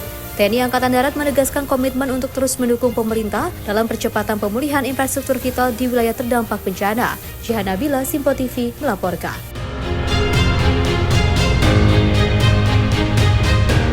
Kebakaran hebat terjadi di kawasan Jalan Mandor Tajir, Bojongsari, Kota Depok. Peristiwa tersebut menghanguskan 4 jasa pencucian kendaraan yang juga merupakan kantor rental mobil, serta sebuah toko oli yang berada di lokasi kejadian.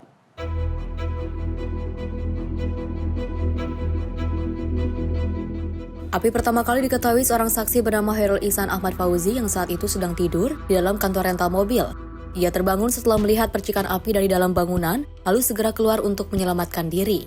Dalam waktu singkat, api membesar dan merembet ke toko oli yang berada tepat di sebelah kantor rental mobil.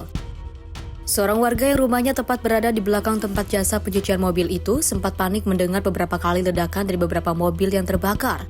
Selain membakar 4 unit mobil yang sedang terparkir di area kantor rental, kerusakan parah juga terjadi pada bangunan kantor rental akibat cepatnya penyebaran api. Cepat banget. Sempat panik nggak, Bu? Hah? Sempat panik nggak? Oh, bukan panik lagi, saya sampai setengah pingsan kayaknya. Secara kan samping barat rumah saya, bukan samping lagi. Ini mobil pas dilihat dari dapur saya tuh, ini tembok saya, ini mobil yang kebakar itu tuh. Tapi yang dempel di saya tuh baru sepotong kebakarnya. Nah kalau yang di sininya mah udah habis, udah yang meledak. 2 kali meledak itu. 2 kali. Kan kayaknya ya, mobilnya kan 2. Di dalam nggak ada orang, Bu? Ada yang itu. Cuman dia juga nggak bisa apa-apa. Tidur mungkin ya? Dia diramin pakai ember. Tapi lama-lama ya namanya itu. Jadi makin gede apinya. Makin ini yang gitu. Jadi minta tolong. Itu ada ponakan saya keluar. Api langsung besar. Pemadam kan akhirnya disusulin tuh sama tetangga saya di sana. Alhamdulillah buru-buru datang. Kalau enggak mama suruh saya habis. 4 unit mobil pemadam kebakaran dikerahkan ke lokasi masing-masing dari UPT Bojongsari, Cenere, dan juga Cipayung. Petugas langsung melakukan upaya pemadaman untuk mencegah api meluas ke pemukiman warga. Kepala Bidang Operasional Dinas Pemadam Kebakaran dan Penyelamatan Kota Depok, Tesi Haryati mengatakan, meski sempat mengalami kendala saat proses pemadaman, pihaknya berhasil melakukan pemadaman selama 3 jam. Terkait dengan kejadian kebakaran yang ada di RT 3 RW 7 Kelurahan Serua, Bojongsari, dapat kami laporkan bahwa kronologisnya pada pukul 1:06 berdasarkan keterangan dari saksi yaitu pegawai dari bengkel tersebut menyatakan bahwa asal api berasal dari korsleting listrik, yaitu kabel yang terbakar, kemudian menyambar kasur yang ada di bawahnya, kemudian merembet kepada oli yang berada di sekitar kasur tersebut. Kronologis kejadian tersebut memang kami pastikan bahwa banyak oli yang terdapat dalam bengkel tersebut. Ada sekitar 5 drum kapasitas 200 liter yang terdapat pada bengkel tersebut. Api ini menyambar 3 ruko. Kerugian mencapai ditaksir sekitar 1,5 miliar rupiah karena di dalamnya selain dari oli atau peralatan bengkel itu ada 4 unit kendaraan roda 4 dan 1 unit kendaraan roda 2 yang ikut ludes terbakar. Pada saat pemadaman memang kami mengalami kesulitan karena ada sekitar kurang lebih 1.000 liter oli yang terbakar dan itu termasuk limbah berbahaya. Kami melakukan rekayasa pemadaman selama 2-3 jam, kemudian api dapat kami kendalikan. Pukul 3:25 semua dapat kami padamkan. Di sini kami menurunkan sekitar 4 unit mobil PTO dan 16 orang personil yang terlibat langsung dalam kegiatan pemadaman semalam. Kami pastikan api sudah padam dan kami serah terimakan kepada pemilik. Pemilik sangat shock, mungkin mengetahui karena 3 rukonya ludes terbakar. Akibat kejadian ini, kerugian materi ditaksir mencapai sekitar 1,5 miliar. Pemilik kantor rental mobil dan juga toko oli masih melakukan pendataan kerusakan. Dugaan sementara kebakaran disebabkan oleh korsleting kabel listrik dari dalam kantor rental mobil. Dari Kota Depok, Jawa Barat, Muhammad Iswanto, jurnalis Simpo TV, melaporkan. Pemirsa, PT Kereta Api Indonesia memetakan 131 titik rawan bencana di Pulau Jawa yang dilalui kereta api jarak jauh demi menjaga kelancaran, keamanan, dan kenyamanan para penumpang kereta selama momen Nataru. Petugas gabungan beserta peralatan pendukung telah disiagakan. Memastikan kesiapan petugas gabungan dalam memberikan pelayanan dan juga pengamanan selama momen Nataru 2025-2026, PT KAI melakukan apel pasukan di Stasiun Gambir, Jakarta Pusat pada Kamis malam. Selain memastikan pasukan telah siap dengan fungsi dan juga tugasnya masing-masing, KAI juga telah memetakan beberapa daerah yang berpotensi rawan bencana. Sedikitnya ada 131 titik di Pulau Jawa yang masuk dalam radar KAI, termasuk daerah rawan banjir dan tanah longsor. Untuk wilayah yang paling menjadi langganan banjir saat musim hujan, yakni di daerah Kaligawe, Semarang, Jawa Tengah, KAI telah melakukan mitigasi dengan meninggikan jalur perlintasan. Bersama dengan petugas gabungan, KAI juga telah menyiagakan sejumlah peralatan pendukung di titik-titik rawan bencana yang dilalui oleh kereta api. Titik rawan bencana ini sudah kita identifikasi dan sudah kita mitigasi juga. Ya, terutama itu di Daop 4, ya, itu di daerah Jawa Tengah, itu ada beberapa titik yang sudah kita perbaiki. Jadi contohnya di KM2, ya, daerah Kaligawe di situ, itu relnya yang biasa setiap tahun itu terendam banjir, itu kita sudah naikkan 30 cm. Jadi kesimpulannya, titik-titiknya sudah kita identifikasi, sudah kita mitigasi, dan sudah kita perbaiki juga. Dijamin nggak akan banjir lagi Kaligawe, Pak? Kaligawe dijamin tidak akan banjir? Nggak akan banjir lagi, insya Allah nggak. Biasanya kan parah itu. Ya, insya Allah nggak. Kalau ada berapa titik? Yang rawan bencana itu ada 131 titik di Jawa yang rawan. Seperti yang disampaikan oleh Pak Menteri tadi, itu ada rawan banjir, ada rawan longsor, dan ada gogosan sungai juga. Tapi sudah kita perbaiki dan sudah kita mitigasi. Yang masuk ke kategori paling rawan bencana itu Daop 4, di Daop 4 Jawa Tengah, banjir dan gogosan dari sungai, tapi sudah kita mitigasi. Dengan mitigasi lengkap yang telah dilakukan, KAI berharap perjalanan para penumpang selama momen Nataru 2025-2026 berjalan lancar, aman, dan nyaman.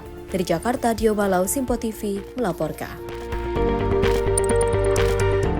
Jelang menghadapi libur Natal dan Tahun Baru 2026, sejumlah persiapan sudah dilakukan oleh PT KAI Daop 3 Cirebon, Jawa Barat Kamis siang. PT KAI menyiapkan kereta api tambahan untuk mendukung masa angkutan arus libur Tahun Baru 2026. Kereta tambahan serta lokomotif sudah siap beroperasi setelah melalui pengecekan dan perawatan kondisi atau general check-up.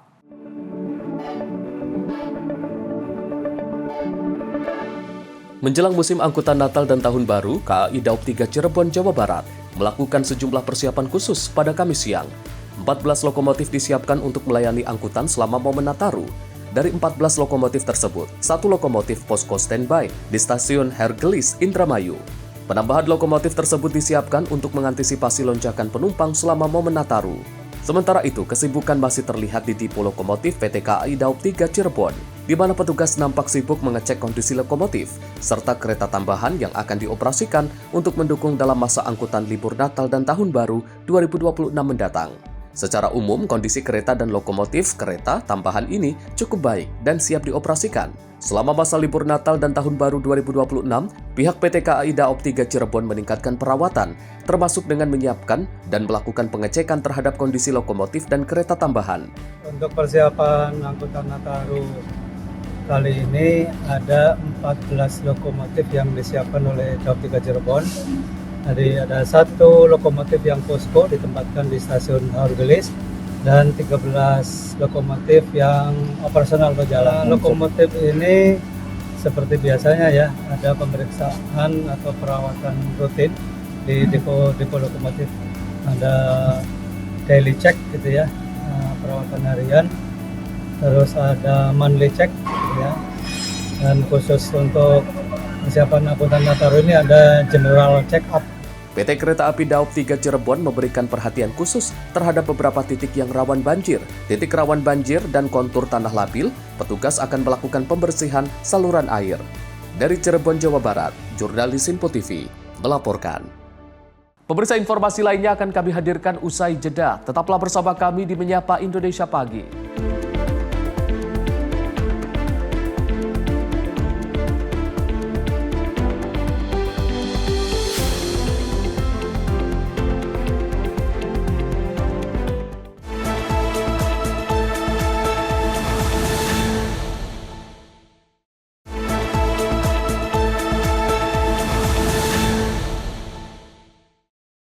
Pemirsa, Anda kembali menyaksikan Menyapa Indonesia Pagi. Tim Reformasi Polri tuntaskan penyerapan masukan dari berbagai kalangan. Lebih dari 80 kelompok masyarakat, lembaga negara hingga akademisi dilibatkan dalam upaya merumuskan arah reformasi Polri ke depan.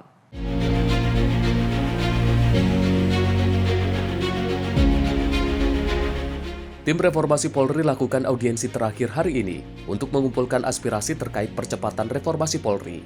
Audiensi dihadiri tokoh seperti Mahfud MD, Yusril Iza Mahendra, hingga Rocky Gerung. Adapun masukan yang dibahas datang dari Komnas HAM, Komnas Perempuan, dosen Fakultas Hukum, kelompok budaya, hingga perwakilan aliran kepercayaan. Tim reformasi juga turun langsung ke sejumlah daerah seperti Bali, Aceh, Balikpapan untuk memastikan reformasi Polri tidak hanya bersumber dari perspektif pusat. Kelompok aliran kepercayaan, satu lagi kelompok Lokantara yang concern di bidang kebudayaan. Kalau aliran kepercayaan mempersoalkan perlindungan terhadap kelompok minoritas aliran kepercayaan. Nah, ini hal yang baru juga yang tadi kami dengar, ya kita jadikan masukan. Nah, yang terakhir itu Rocky Gerung dan kawan-kawan. Walaupun tidak lama dia, tapi memberi masukan yang saya anggap cukup serius. Seperti biasa dia cara berpikirnya itu out of the box, tidak sama dengan mainstream. Nah, akhirnya kita sudah mendapatkan masukan dari semua kalangan, termasuk juga kami berkunjung ke daerah-daerah ya sebagai tambahan supaya kita jangan nanti dianggap hanya mendapat masukan dari pusat. Kedepan reformasi Polri akan diarahkan pada 3 aspek utama, termasuk revisi undang-undang, peraturan pemerintah, hingga penataan peraturan internal Polri. Reformasi ini diharapkan mampu memperkuat pengawasan, penegakan etika dan disiplin aparat, serta memulihkan kepercayaan publik terhadap institusi Polri. Dari Jakarta, Tio Malau, Simpo TV melaporkan.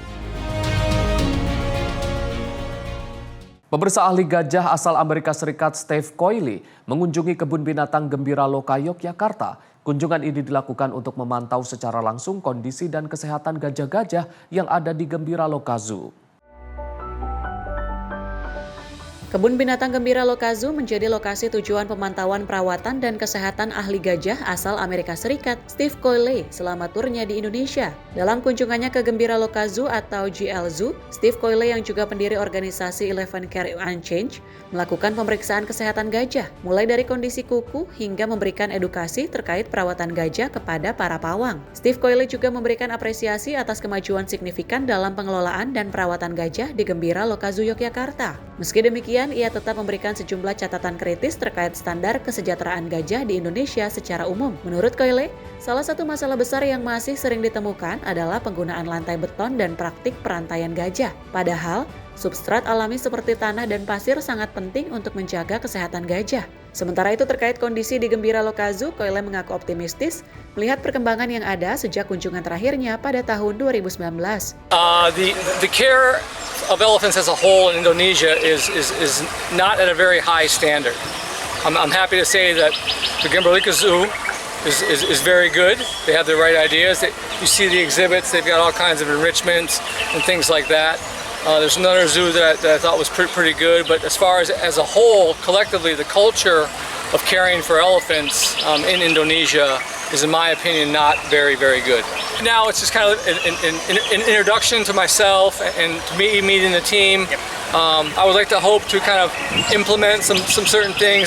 They're very very, very knowledgeable in what they're doing, but it's always good to have a different set of professional eyes to come in and kind of say, okay, instead of doing this, maybe we try this. You know, I'm not here to criticize, I'm only here to help and do the best that I can to help our elephants. The zoo in general, it's a lot of improvements. I was here in 2019, and so the zoo has been gradually improving.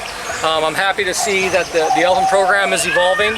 That made me feel good. I usually get kind of depressed when I go to places, but here I'm very optimistic, and so I'm very happy for the progress here made at the zoo. Kunjungan Steve Coyle ke Yogyakarta merupakan bagian dari rangkaian perjalanannya di Indonesia setelah sebelumnya mengunjungi Sumatera, Bali, Surabaya, dan Jawa Timur. Ia berharap praktik perawatan yang diterapkan di Gembira Loka Zoo dapat menjadi contoh atau role model bagi lembaga konservasi lain di Indonesia guna meningkatkan standar kesejahteraan gajah secara nasional. Dari Yogyakarta, kontributor Sinpo TV melaporkan. Kita beralih ke informasi lain, pemirsa. Aliran listrik di Banda Aceh kembali pulih usai beberapa hari terganggu akibat bencana. Momen penyalaan kembali listrik tersebut diiringi seruan takbir sebagai ungkapan rasa syukur. Alhamdulillah. Setelah beberapa hari dilanda pemadaman akibat bencana, warga Banda Aceh akhirnya dapat bernapas lega. Aliran listrik di kota Serambi Mekah kembali menyala setelah PLN sukses memulihkan sistem kelistrikan yang sebelumnya mengalami gangguan total. Momen pemulihan itu disambut penuh haru di ruang pemantauan listrik ketika sistem Aceh kembali terhubung dengan jaringan besar Sumatera. Direktur Utama PLN Darmawan Prasojo menyaksikan langsung proses tersebut, mengungkapkan rasa syukur yang spontan diikuti gama takbir dari para pegawai PLN. Alhamdulillah. Alhamdulillahirrahmanirrahim. Takbir. Allahu Akbar.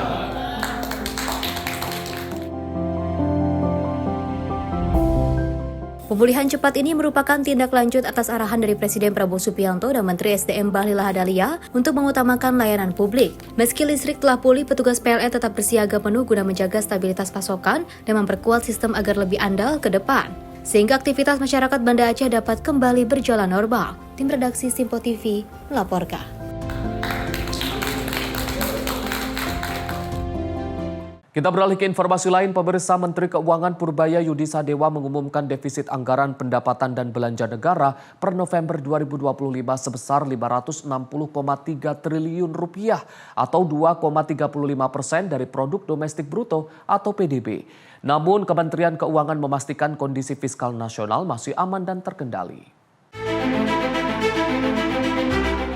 Kementerian Keuangan mencatat anggaran pendapatan dan belanja negara atau APBN 2025 berada dalam kondisi defisit hingga akhir November. Menteri Keuangan Purbaya Yudi Sadewa menyampaikan defisit anggaran pendapatan dan belanja negara per November 2025 sebesar 560,3 triliun atau 2,35% dari produk domestik bruto atau PDB. Keseimbangan primer juga tercatat defisit 82, triliun rupiah, menunjukkan keuangan tetap terjaga di tengah ketidakpastian global. Adapun pendapatan negara mencapai 2.351,5 triliun atau 82,1% terhadap perkiraan sementara belanja sebesar 2.911,8 triliun atau 82,5% dari perkiraan. Hingga 30 November tahun 2025, realisasi APBN menunjukkan kinerja yang tetap terjaga. Pendapatan negara telah mencapai 2.351,5 triliun rupiah atau 82,1% dari outlook, dengan penerimaan perpajakan tetap menjadi kontributor utama. Di sisi belanja, realisasi belanja negara mencapai 2.911,8 triliun rupiah atau 82,5% dari outlook. Ini mencerminkan belanja pemerintah yang terus diarahkan untuk menjaga momentum pertumbuhan ekonomi dan mendukung program prioritas. Dengan perkembangan tersebut, defisit APBN tercatat sebesar 560,3 triliun rupiah atau 2,35% terhadap PDB. Ini masih dalam batas yang terkelola dan sesuai dengan desain APBN kita. Sementara itu, keseimbangan primer mencatat defisit sebesar 82,2 triliun rupiah. Ini menunjukkan pengelolaan fiskal yang tetap prudent di tengah berbagai tantangan global. Meski demikian, APBN tahun 2025 masih dalam batas yang terkelola dan sesuai desain dari APBN kita. Dari Jakarta, Dio Balau, Sinpo TV melaporkan. Pasca bencana yang melanda sejumlah wilayah di Aceh, pemerintah dan tenaga kesehatan terus melakukan upaya pemulihan bagi warga terdampak. Salah satunya dengan mendirikan pos kesehatan di Kecamatan Kuala Simpang guna memastikan kondisi kesehatan masyarakat tetap terpantau pasca bencana. Pasca bencana yang melanda wilayah Aceh, pos kesehatan dibentuk di Kecamatan Kuala Simpang sebagai upaya memastikan kondisi kesehatan warga tetap terpantau. Pos kesehatan ini hadir untuk memberikan pelayanan pemeriksaan kesehatan, pengobatan dasar, serta edukasi kesehatan kepada masyarakat terdampak. Kehadiran pos kesehatan juga bertujuan mencegah munculnya penyakit pasca bencana, sekaligus mempercepat proses pemulihan kondisi fisik dan psikologis warga. Langkah ini menjadi bagian dari upaya bersama antara pemerintah, tenaga medis, dan relawan dalam memulihkan kondisi masyarakat secara bertahap dan juga menyeluruh. Dengan adanya pos kesehatan ini diharapkan kondisi kesehatan warga pasca bencana dapat terjaga serta proses pemulihan dapat berjalan lebih optimal. Tim redaksi Simpo TV melaporkan. Sementara itu siap tangani pasien bayi dan anak-anak dengan penyakit parah, Rumah Sakit Umum Daerah Kemayoran Jakarta Pusat siapkan fasilitas ruang Pediatric Intensive Care Unit atau PICU dan Neonatal Intensive Care Unit atau NICU. Dengan begitu warga yang tinggal di kawasan Kemayoran dan sekitarnya bisa memanfaatkan fasilitas kesehatan dengan mudah dan jarak yang dekat.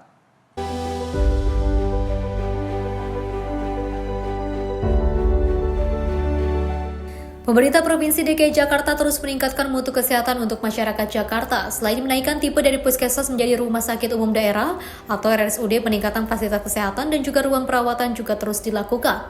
RSUD Kemayoran Jakarta Pusat merupakan salah satu rumah sakit daerah yang terus meningkatkan mutu pelayanan kesehatan. Meski masih berstatus type D, namun RSUD ini telah menambah sejumlah ruang perawatan khusus untuk anak seperti ruang Pediatric Intensive Care Unit dan juga Neonatal Intensive Care Unit. Kedua ruangan untuk perawatan penyakit parah bagi bayi hingga usia remaja bisa dimanfaatkan warga di kawasan Kemayoran dan sekitarnya. Nah, ini adalah kemajuan yang dicapai oleh RSUD Kemayoran untuk meningkatkan fasilitas pelayanan terhadap warga yang ada di sekitar Kemayoran. Karena yang berobat ke sini bukan hanya warga Kecamatan Kemayoran, tapi juga dari warga-warga yang di sekitar. Alhamdulillah, Pemda DKI Jakarta, Dinas Kesehatan dan pihak wali kota terus punya komitmen bagaimana meningkatkan pelayanan terhadap masyarakat, terutama di bidang kesehatan. Dengan cara beberapa hal, salah satunya adalah penambahan fasilitas yang ada di RSUD tipe D maupun tipe C. Sehingga tidak ada lagi kendala ke depan urusan kesehatan bagi warga dan masyarakat DKI Jakarta dalam rangka mengejar cita-cita Pak Gubernur menjadikan Jakarta sebagai kota global atau global city, setara dengan kota-kota besar yang ada di dunia. Selain menyediakan ruang NICU dan juga PICU, RSUD Kemayoran juga telah merenovasi ruang klinik rawat jalan, ruang kelas rawat inap standar, dan penambahan alat kesehatan seperti ekokardiografi dan juga treadmill. Peningkatan mutu kesehatan akan terus dilakukan Pemprov DKI untuk bisa menyandang predikat Jakarta sebagai kota global. Dari Jakarta, Dio Malau, Simpo TV melaporkan.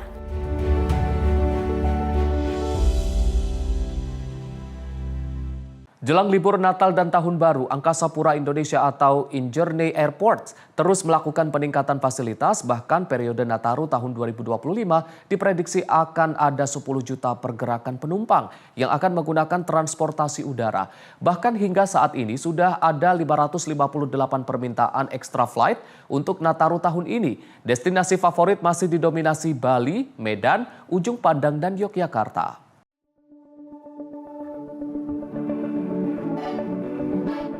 Pengelola Bandara Angkasa Pura Indonesia terus mempersiapkan peningkatan fasilitas penunjang guna kelancaran para penumpang yang akan menikmati libur Natal dan Tahun Baru. Ada 37 bandara yang dikelola oleh Angkasa Pura Indonesia atau Injourney Airports, dan juga sejauh ini sudah mulai dibuka posko Nataru yang akan memantau dan mendata segala aktivitas bandara. Injourney Airports memprediksi akan ada 10 juta pergerakan penumpang selama periode Nataru, yang mana puncak pergerakan penumpang akan terjadi pada N-6 dan juga N-5 jelang Natal. Bahkan permintaan extra flight dalam angkutan Nataru periode 15 Desember hingga 5 Januari sudah ada 558 permintaan extra flight dan juga masih didominasi penerbangan domestik. Namun kedatangan penumpang dari luar negeri atau wisatawan yang ingin berlibur, tujuan Jakarta, Bali, Lombok, dan Labuan Bajo masih menjadi destinasi favorit. Menurut Muhammad R. Pahlevi, Dirut Angkasa Pura Indonesia mengatakan periode Natal dan juga Tahun Baru kali ini, Bali, Kuala Namu, Ujung Pandang, Yogyakarta masih menjadi destinasi favorit penumpang domestik, sementara penerbangan internasional. Kebanyakan tujuan Bali, Lombok, dan Labuan Bajo menjadi destinasi wisata favorit warga negara asing. Dari 558 permintaan extra flight, periode Natal dan juga Tahun Baru masih didominasi untuk rute penerbangan domestik. Titik-titik bandara yang kira-kira padat selain DPS dan CGK itu apalagi apa? Kuala Namu seperti Joglo Semar ya, Jogja, Semarang, Solo, JIA, dan timurnya Ujung Pandang ya. Kalau internasionalnya memang seperti tahun-tahun sebelumnya, Singapura menjadi favorit, Malaysia, Kuala Lumpur menjadi favorit. Tapi untuk di kita memang Kuala Namu, Bali itu menjadi satu destinasi yang favorit. Karena Bali, Lombok, Labuan Bajo itu menjadi favorit hari ini. Tidak hanya wisatawan lokal kita, tapi wisatawan luar negeri untuk berlibur merayakan Natal dan Tahun Baru di destinasi kita. Terusnya kita bangga. Dari 500 extra flight itu yang dominasi domestik atau? Hari ini masih domestik. Beberapa, bukan hanya di Soekarno-Hatta ya, seperti saya sampaikan, beberapa airport kita. Sementara puncak arus balik diprediksi akan terjadi pada tanggal 2 Januari 2026 seiring berakhirnya libur para penumpang. Mujib Latumairisa, Simpo TV melaporkan. Sementara itu PT ASDP Indonesia Ferry Cabang Bakauheni menyiapkan 51 kapal besar untuk mengantisipasi lonjakan penumpang dan kendaraan pada libur Natal 2025 dan Tahun Baru 2026. Selama periode tersebut, pemerintah juga memberlakukan diskon tarif penyeberangan sebesar 15% bagi pengguna jasa.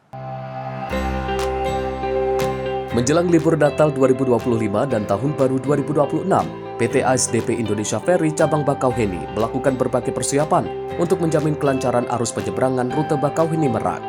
Sebanyak 51 kapal feri disiagakan, terdiri dari kapal reguler dan kapal berkapasitas besar. Puluhan kapal ini sebelumnya telah dilakukan rem cek untuk memastikan keamanan dan kelaikan kapal bongkar muat di 7 dermaga. Untuk memberikan kemudahan kepada masyarakat, pemerintah melalui ASDP pun memberikan diskon tarif sebesar 15% bagi pengguna jasa penyeberangan sejak 22 Desember 2025 sampai 4 Januari 2026. Rangka memberikan pelayanan terbaik terhadap masyarakat dan sesuai arahan dari pemerintah bahwa tiket penyeberangan lintasan Bakauheni Merak dan sebaliknya akan diberikan diskon tarif sebesar 15% dari semua golongan. Kemudian juga bisa diberlakukan di dermaga eksekutif dan reguler. Nah, penerapan diskon tarif ini akan dimulai sejak tanggal 22 Desember sampai nanti di tanggal 4 Januari 2026. Ya, tentunya kita sudah melakukan tahapan-tahapan persiapan. Dari sisi pelabuhan, fasilitas, semua kita sudah persiapkan, dan tidak kalah pentingnya dari sisi armada, kita sudah melakukan persiapan, bahkan rem cek ya untuk memeriksa kondisi kapal dan keadaan lautan serta keselamatannya sudah kita lakukan bersama dengan regulator, dan alhamdulillah semua armada kita siap untuk melakukan angkutan Nataru 2025. ASDP menghimbau calon penumpang kapal dapat membeli tiket secara online dan datang ke pelabuhan sesuai jadwal keberangkatan guna menghindari kepadatan dan kemacetan di area pelabuhan. Dari Lampung Selatan, Lampung, Immanuel Simorangkir, kontributor Simpo TV, melaporkan. Pemirsa, informasi lainnya akan kami hadirkan usai jeda. Tetaplah bersama kami di Menyapa Indonesia Pagi.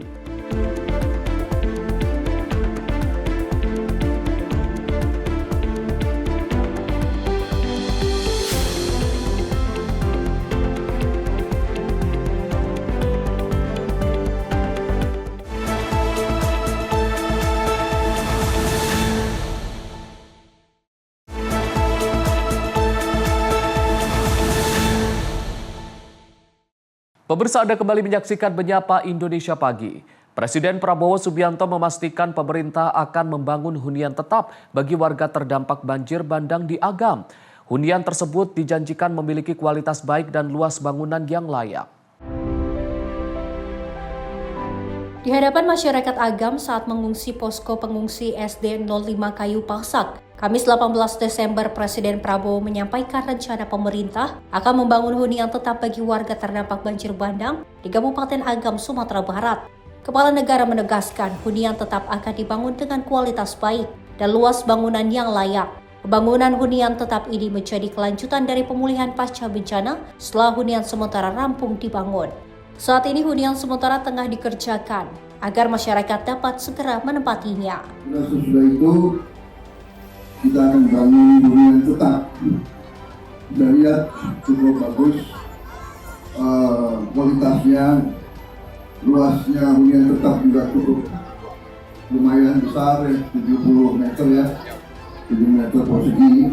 Jadi kita bekerja keras supaya segera memulihkan keadaan. Saya gembira sudah melihat rumah-rumah hunian sementara sudah mulai dibangun, bisa selesai hunian sementara sebulan supaya ibu-ibu, bapak-bapak semua sudah tidak perlu tinggal di tenda. Kemudian segera terima kasih semua pihak yang telah bekerja keras. Terima kasih juga petugas, pejabat-pejabat pemerintah, gubernur, bupati. Cobaan bagi kita mampu mengatasinya semua bersama. BNPB sebelumnya menyatakan akan membangun 525 hunian sementara di 16 kecamatan terdampak, termasuk 133 unit di lapangan sepak bola dekat posko SD 05 Kayu Pasak. Presiden Prabowo juga mengapresiasi semua pihak yang terlibat dalam pemulihan dan pembangunan hunian sementara di Agam. Tim redaksi Simpo TV melaporkan. Sementara itu, Wakil Menteri Hukum Edward Omar Syarif Hirij mengungkapkan bahwa pihaknya akan menargetkan 3 aturan KUHAP rampung sebelum 31 Desember mendatang. Aturan tersebut terdiri dari 2 peraturan pemerintah dan 1 peraturan presiden. Kementerian Hukum kini tengah menyiapkan peraturan pelaksana Undang-Undang KUHP dan KUHAP. Aturan ini merupakan sebagai bentuk pedoman bagi aparat penegak hukum dalam menjalankan kedua undang-undang baru tersebut. Wakil Menteri Hukum Edward Omar Syarif Hirij mengatakan bahwa pihaknya akan menargetkan 3 aturan KUHAP yang rampung pada akhir Desember. 3 aturan KUHAP ini yakni rancangan peraturan presiden tentang sistem peradilan pidana terpadu berbasis teknologi informasi, rencana peraturan pemerintah, dan juga tentang keadilan restoratif serta rancangan peraturan pemerintah tentang pelaksanaan KUHAP. Sedangkan untuk pelaksanaan KUHP, Kementerian Hukum juga tengah menyusun 3 PP yang mengatur komutasi pidana serta keberlakuan dukungan dalam masyarakat. 3 PP, 2 sudah diajukan, yaitu PP mengenai komutasi pidana dan keberlakuan hukum dalam masyarakat. Kemudian terkait KUHP itu ada 2 PP dan 1 Perpres. Untuk 1 Perpres dan 1 PP tentang mekanisme keadilan restoratif itu sudah diharmonisasi, sementara yang kita kejar adalah PP pelaksanaan KUHAP. Mudah-mudahan sebelum 31 Desember sudah selesai. Terima kasih. Dari Jakarta, Fariza Rodabayu, Simpo TV melaporkan.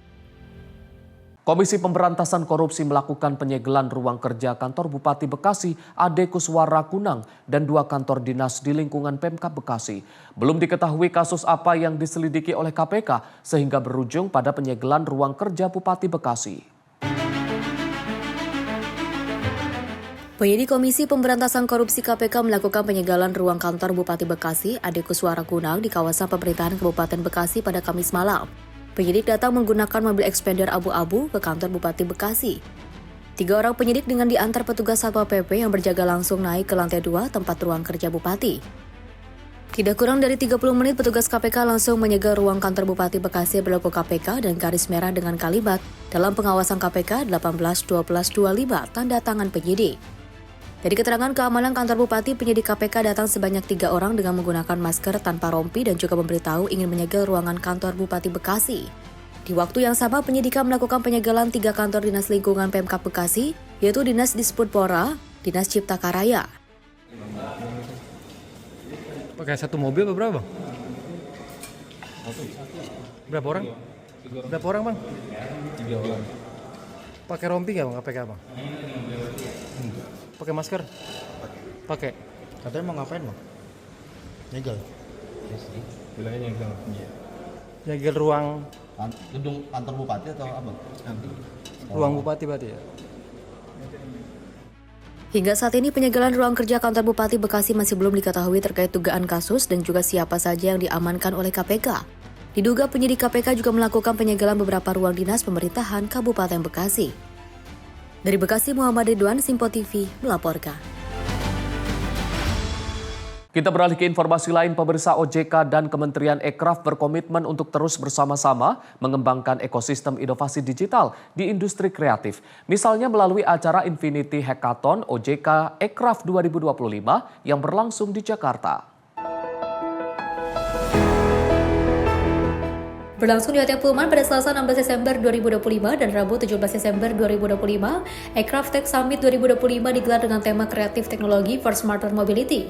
Acara tersebut menampilkan kolaborasi Pentahelix dengan pemerintah yang juga berperan sebagai orkestrator dan juga katalis, serta didukung mitra internasional dan mitra nasional, regulator dan juga sektor keuangan, termasuk otoritas jasa keuangan. Kepala Eksekutif Pengawas Inovasi Teknologi Sektor Keuangan, Aset Keuangan Digital dan juga Aset Kripto OJK, Hasan Fauzi, hadir pada acara tersebut sekaligus memberikan penghargaan kepada pemenang Infinity Hackathon OJK Ekraf 2025. Kompetisi tersebut sejalan dengan tema yang diusung yaitu akselerasi ekonomi kreatif melalui inovasi digital dan desentralisasi, yang juga menunjukkan kolaborasi yang erat antara ekonomi kreatif saat ini dengan sistem keuangan di Indonesia. Tim redaksi Simpo TV melaporkan. Kementerian Usaha Mikro, Kecil dan Menengah UMKM menggelar Anugerah Mitra Usaha Mikro tahun 2025. Ajang ini menjadi bentuk apresiasi kepada para mitra dari seluruh Indonesia yang dinilai konsisten dalam mendukung penguatan dan pemberdayaan usaha mikro.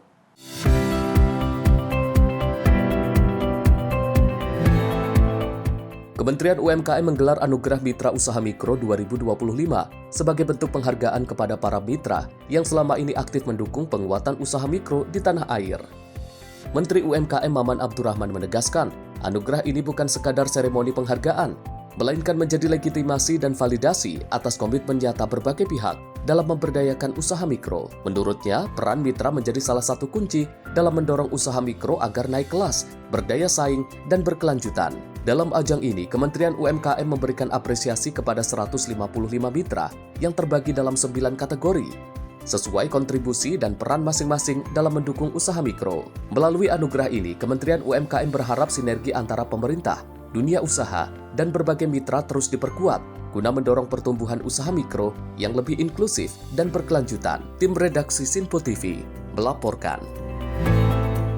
Warga terdampak banjir bandang di Kota Padang mulai menempati hunian sementara di Kampung Nelayan, Koto Tengah. Hunian ini dinilai nyaman dan dilengkapi fasilitas dasar seperti listrik, air bersih, dan dapur. Warga terdampak banjir bandang di Kota Padang mulai menempati hunian sementara di Kampung Nelayan, Kelurahan Lubuk Buaya, Kecamatan Koto Tengah. Mereka mengaku merasa nyaman tinggal di tempat yang disediakan pemerintah. Huntara yang disiapkan memiliki 80 unit rumah berukuran 6x6 meter dengan 2 kamar tidur. Setiap unit dilengkapi tempat tidur, ruang tamu dan ruang makan sederhana, kipas angin, dapur dengan kompor dan tabung gas, serta aliran air sumur dan listrik yang lancar.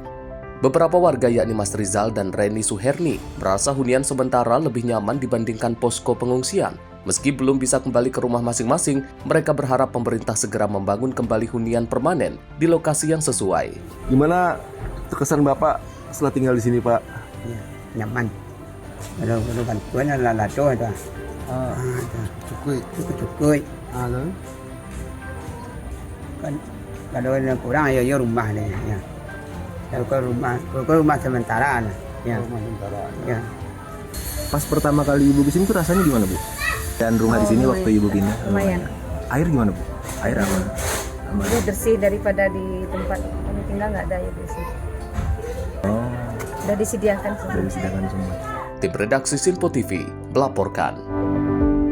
Pemirsa, jalan simpang KKA di perbatasan Aceh Utara benar meriah yang sempat lumpuh akibat banjir dan longsor kini kembali tersambung. Terbukanya jalur ini memudahkan distribusi logistik dan mobilitas warga yang sebelumnya terisolasi. Masyarakat perbatasan Kabupaten Aceh Utara dan Benar Meriah mendapat kabar gembira. Jalan Simpang KKA yang sebelumnya lumpuh akibat banjir bandang dan tanah longsor, kini kembali tersambung sejak Rabu 17 Desember 2025, membuka kembali akses vital antar kabupaten. Terbukanya jalur ini memudahkan distribusi logistik dan pemenuhan kebutuhan pokok bagi warga yang sempat terisolasi. Warga yang menyambut baik kemudahan transportasi ini, terutama untuk memperoleh pangan harian dan menyampaikan apresiasi atas penanganan cepat pihak terkait. Mengucapkan ribuan terima kasih kepada Bapak Presiden Prabowo dan Bapak Pangdam, yang mana pada hari ini, yaitu seperti kita ketahui, antara akses dari Bener Meriah menuju Aceh Utara sudah bisa dilalui oleh masyarakat, sehingga dapatlah seluruh masyarakat Kabupaten Bener Meriah dan Aceh Tengah melintasi mendapatkan logistik sembako dengan mudah.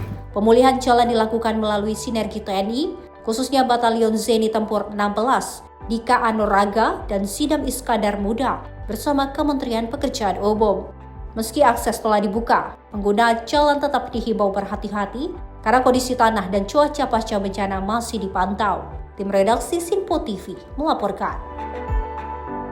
Pemirsa, informasi tadi sekaligus menutup Menyapa Indonesia Pagi edisi kali ini. Terus perbarui informasi Anda melalui program-program berita teraktual di Sinpo TV. Saya Arif Rifai, mewakili seluruh kru yang bertugas mengucapkan terima kasih atas kebersamaan Anda. Selamat pagi, sampai jumpa.